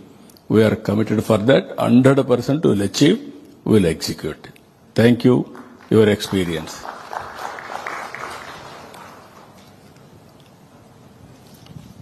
A very good evening to the Honorable Minister Nara Chandrababu Naidu Garu and dignitaries on the stage and off the dais. I came all the way from Vijayawada to Singapore. It's a daydream for a woman entrepreneur from a startup to come and interact here and meet many delegates here. Thank you for the first thing. And the difficulty as a biotech entrepreneur, what we are facing at is we are into manufacturing the diagnostic kits in animals. In AP, this is the first company we are doing it, but we are unable to export at international level our kits. And animal market is drastically increasing, and there is no competition in this. And we are the first company to start from Andhra Pradesh. Please kindly help us to get into the global market. Thank you so much, sir. Certainly, we'll write down. Please write, and then we'll how to do it. We'll work it out. 100% will support you. Please. My name is Captain Venkataraman. I represent Petradec International, and thanks to the government for us to actually fulfill our dreams during the CIA Partnership Summit in Vizag. Our Krishnapatnam terminal for LPG is ongoing now, and my question is, now there is some blockage between dealing with the PSUs and also with the central government with regards to the export permit, etc. So what is the best way to go about it in order to streamline the system? Anything from state government, I am prepared to immediately correct it. With the Government of India, I will take it up with the Government of India. Because we are also partners in NDA. We will bring it to the notice of the Government of India. We will work with them. You give me the details, 100% I will work with the government. Thank you so much. Thank you, sir. Please. Akkadivan mic.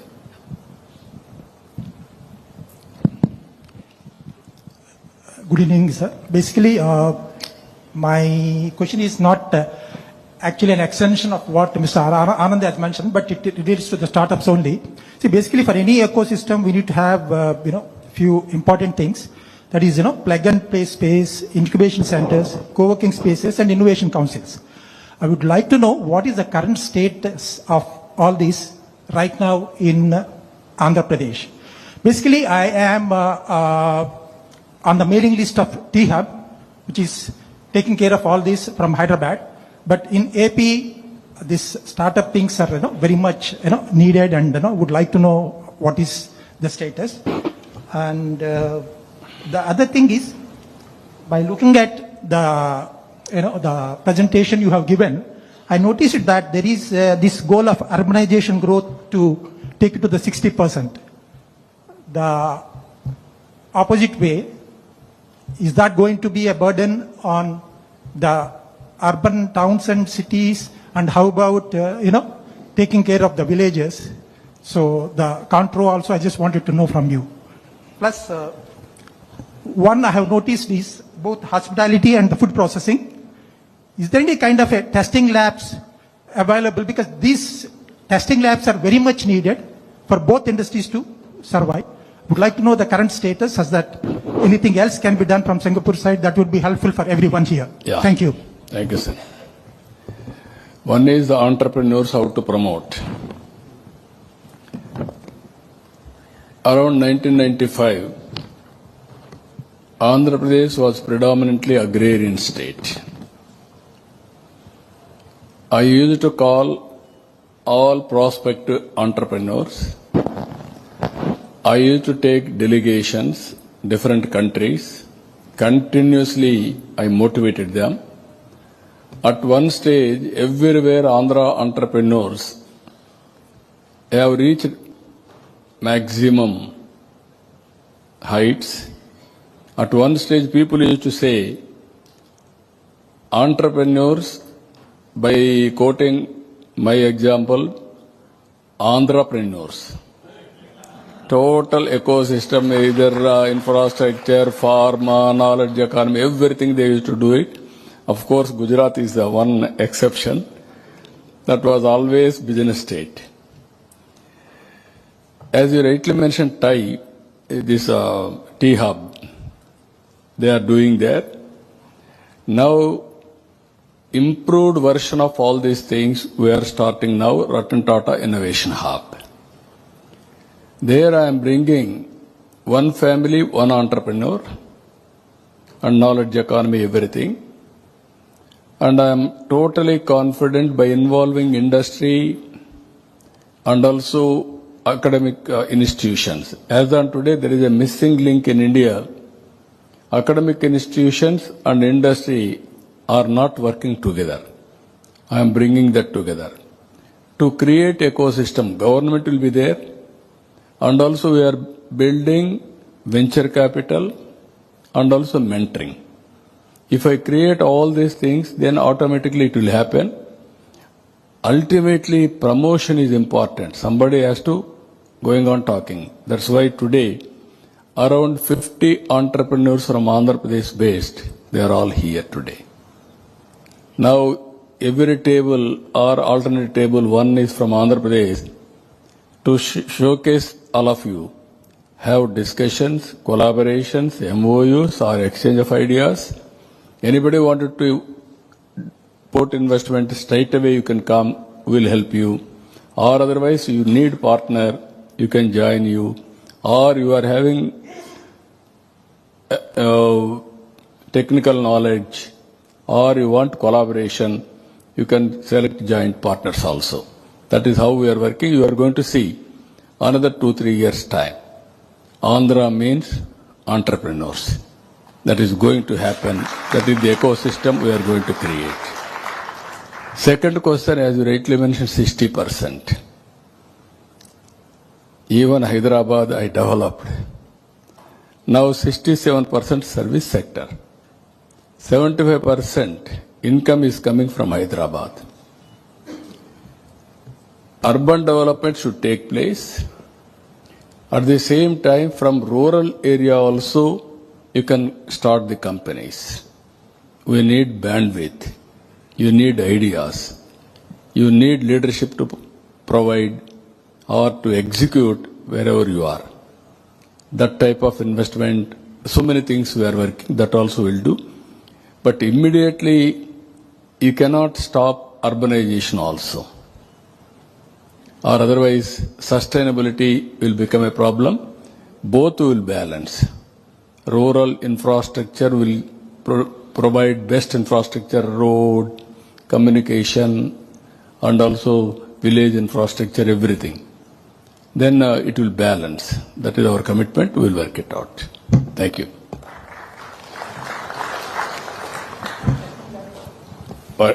Anything? I asked about the testing labs also. Yeah. No, very interesting that one. We are aware of it. Everywhere globally there is a problem of health.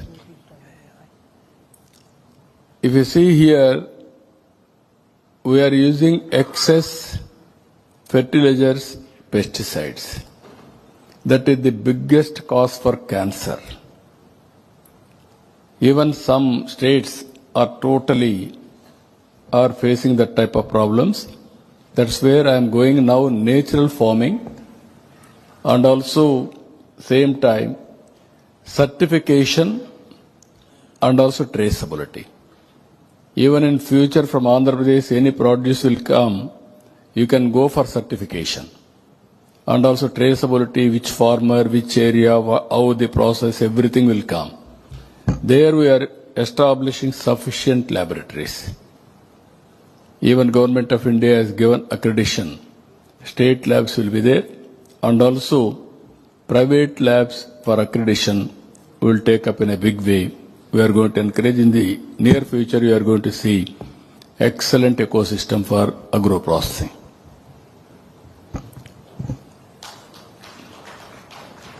Anybody? One or two? They want it. Two questions. One?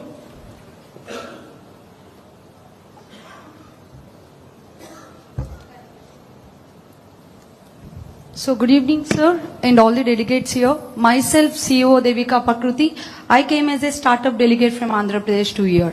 So I'm an EduTech founder. I developed a product for the government aspirants. So seeing these inspiration leaders in 2020, immediate after my graduation, I started this startup. Now it is 5 years industry. People said no when I started during pandemic, but I said myself yes. And today I'm generating last quarter 1 crore 20 lakhs I have been generated in the last 3 months, and I'm the Young Entrepreneur Awardee for Visakhapatnam. And in 2023, I represented Andhra Pradesh in Karnataka, and by the state CM, I received as the Youngest CEO of the Year award.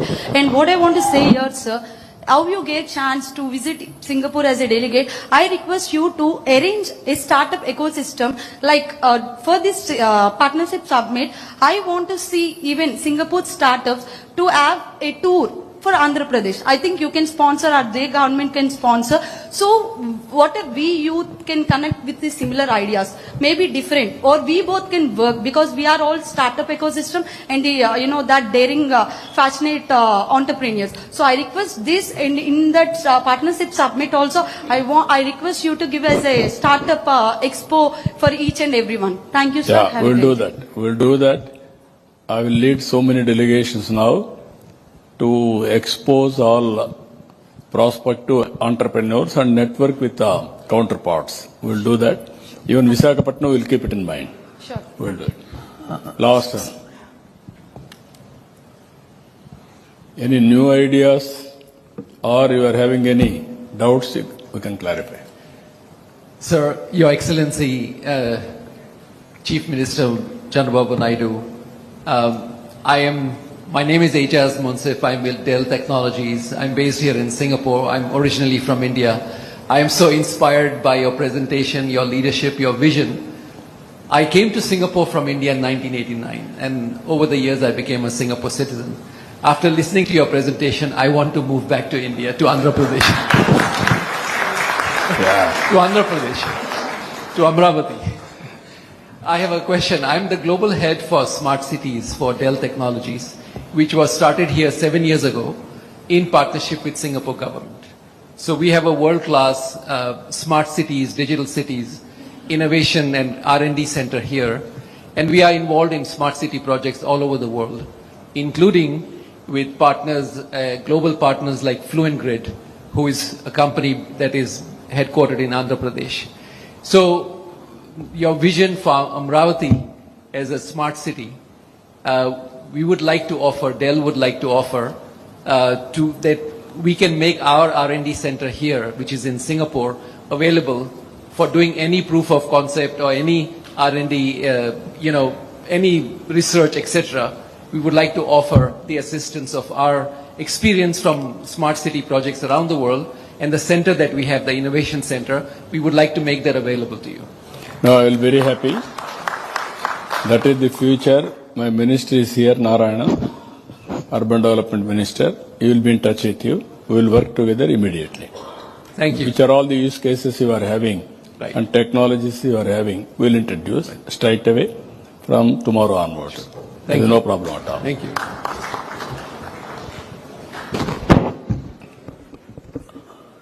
So, 9:20. Yeah.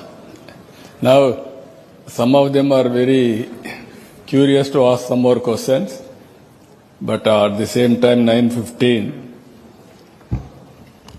Better to have dinner. Okay. Any doubts you can ask while eating also. Both works can be done simultaneously.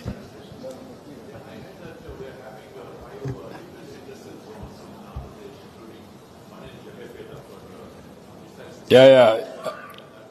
That so many things are there. I couldn't tell everything. That's only the problem. In course of time, everything will be explained to people. Those, again, all opportunities are available, just like Singapore. Anybody is interested in any sector, any project, you be in touch with us. Immediately we will attempt and solve the problem and work with you. With this, again, anybody wanted to have any doubts, you can talk while dinner also. We will interact. Thank you, Ananda.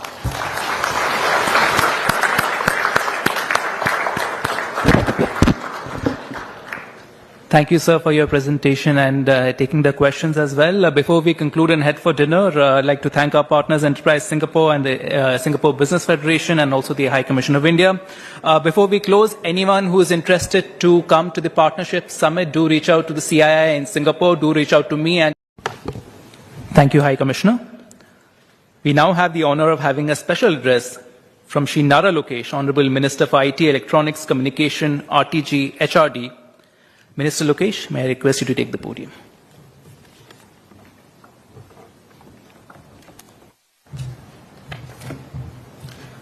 Good evening, everyone. Our apologies for starting late. The reason was we went to the Tuas port to actually take a look at how the port construction is coming along, and Mr. Naidu in true spirit had a lot of questions. So the Port Authority was scrambling trying to answer his questions, and that's what delayed us from this event. And I'm sure Honorable Chief Minister in his true spirit is going to actually make a presentation, and all of you won't be remembering my speech, but I'll try and make it concise and effective. Very good evening, everyone. It is an honor to be here with you in this important forum that celebrates the enduring partnership between Andhra Pradesh and Singapore. I extend my warmest welcome to our friends from Singapore and to all the business leaders, innovators and visionaries who have gathered here. This platform reflects the strategic depth of a relationship and the shared vision we have for a prosperous, collaborative future. I thank CII for organizing this summit and our Honorable Chief Minister, Shri Nara Chandrababu Naidu Garu, whose visionary leadership continues to position Andhra Pradesh as India's most future-ready state. Singapore, of course, has played a pivotal role in Andhra Pradesh's journey as a combined state and as a bifurcated state. It has continued to inspire us in areas like urban planning, governance, and infrastructure. Our relation with this great country dates back to 1995, when Mr. Naidu, true to his trademark, led a delegation back then. And as recent as 2014, Mr. Naidu managed to convince the Singapore government to do the master plan for our greenfield capital city Amravati free of cost, and that is how deep our relationship is with this great country. As a delegation, we stand in front of you to take this partnership to the next level across sectors like IT, electronics, clean energy, fintech, food processing, and compressed biogas. You know, Andhra Pradesh is not merely another state, it is a gateway to India. With our 974 kilometer long coastline, strategic ports, and proximity to Southeast Asia, we offer an unmatched logistical advantage. We are deeply focused on becoming a hub for India's future industries. From technology to electronics to energy, we are creating an ecosystem where investment is easy, talent is abundant, and the government is an active enabler. So once you sign with Andhra Pradesh, it is no longer your project, it is our project, and I'll give 3 specific examples of this. When ArcelorMittal was deciding on which state to enter in India, all it took was one Zoom call with Aditya Mittal to convince him to come to Andhra Pradesh, and it is going to be India's largest steel plant coming to Andhra Pradesh. Second example, my dear friend Karan is amongst the audience. We spoke in depth about data centers, and when one of the companies actually required policies changes at the federal level, it was the Honorable Chief Minister, Mr. Naidu, who led that change from the front, and it will be one of the largest investments in that data center sector that India has ever seen, and we'll be announcing that soon. And a third example I'd like to share is in renewable energy space. ReNew is one of the larger players in the renewable energy space, and I had an opportunity to meet Sinha ji at the ground laying ceremony for his power project. That was a hybrid project which had solar, wind and battery energy storage system. But after that foundation stone, we shook hands with an understanding that he will make Andhra Pradesh his second home. And we followed it up by a WhatsApp message that now got him to invest in terms of manufacturing facilities in the state of Andhra Pradesh. So once you sign with us, it's no longer your project, it will be our project, and we will lead the entire initiative from the front. As I've already shared, we are seeing excitements across sectors. It could be IT sector, it could be data centers, it could be steel, it could be compressed biogas, ports. You know, we have a lot to offer for all of you here. And as a state, we believe in the power of clusterized development. We believe in creating a thriving ecosystem. If you've seen the map, Andhra Pradesh is a very long state. It lends itself for decentralized development. We have specific zones based on your interest where you can come in. And as an education minister, I guarantee that we'll have manpower or workforce ready for you based on your inputs. And we are really excited about high-tech manufacturing and also investments in R&D.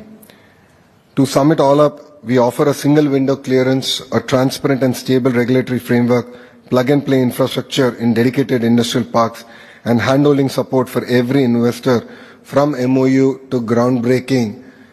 And rest assured, to all the CXOs here, you would not have to follow up on your projects. As I said, it becomes our project, and our Chief Minister is monitoring all the projects that have broken ground on a monthly basis. So this is the way he works. So you don't need to monitor the construction, the pace at which the project is going about. We will do that for you. And we understand that predictability, speed and support matter to the businesses out here, and we are committed to delivering exactly that. And our vision is not just to attract investments, it is to build an ecosystem that thrives in Andhra Pradesh. And to conclude, Andhra Pradesh is now open for business. More importantly, we are ready to partner, to build and grow together. We thank the government of Singapore, the business community out here, and our friends from CII for facilitating this dialogue. We are young, reform-driven, investment-friendly states, and we're just getting started. Mr. Naidu, of course, has an amazing track record. But just to give you an idea, in the recent elections that we had in our state, 50% of the legislatures are first-time legislatures, and 17 out of the 25 ministers in Mr. Naidu's cabinet are first-time ministers. So we bring a lot of energy, and we have fire in our belly to go achieve what Mr. Naidu has set out and the direction that he has given for us. So let us work together to write the next chapter of innovation, investment, and impact. Our doors and our hearts will always be open for you. Thank you very much, and Jai Hind.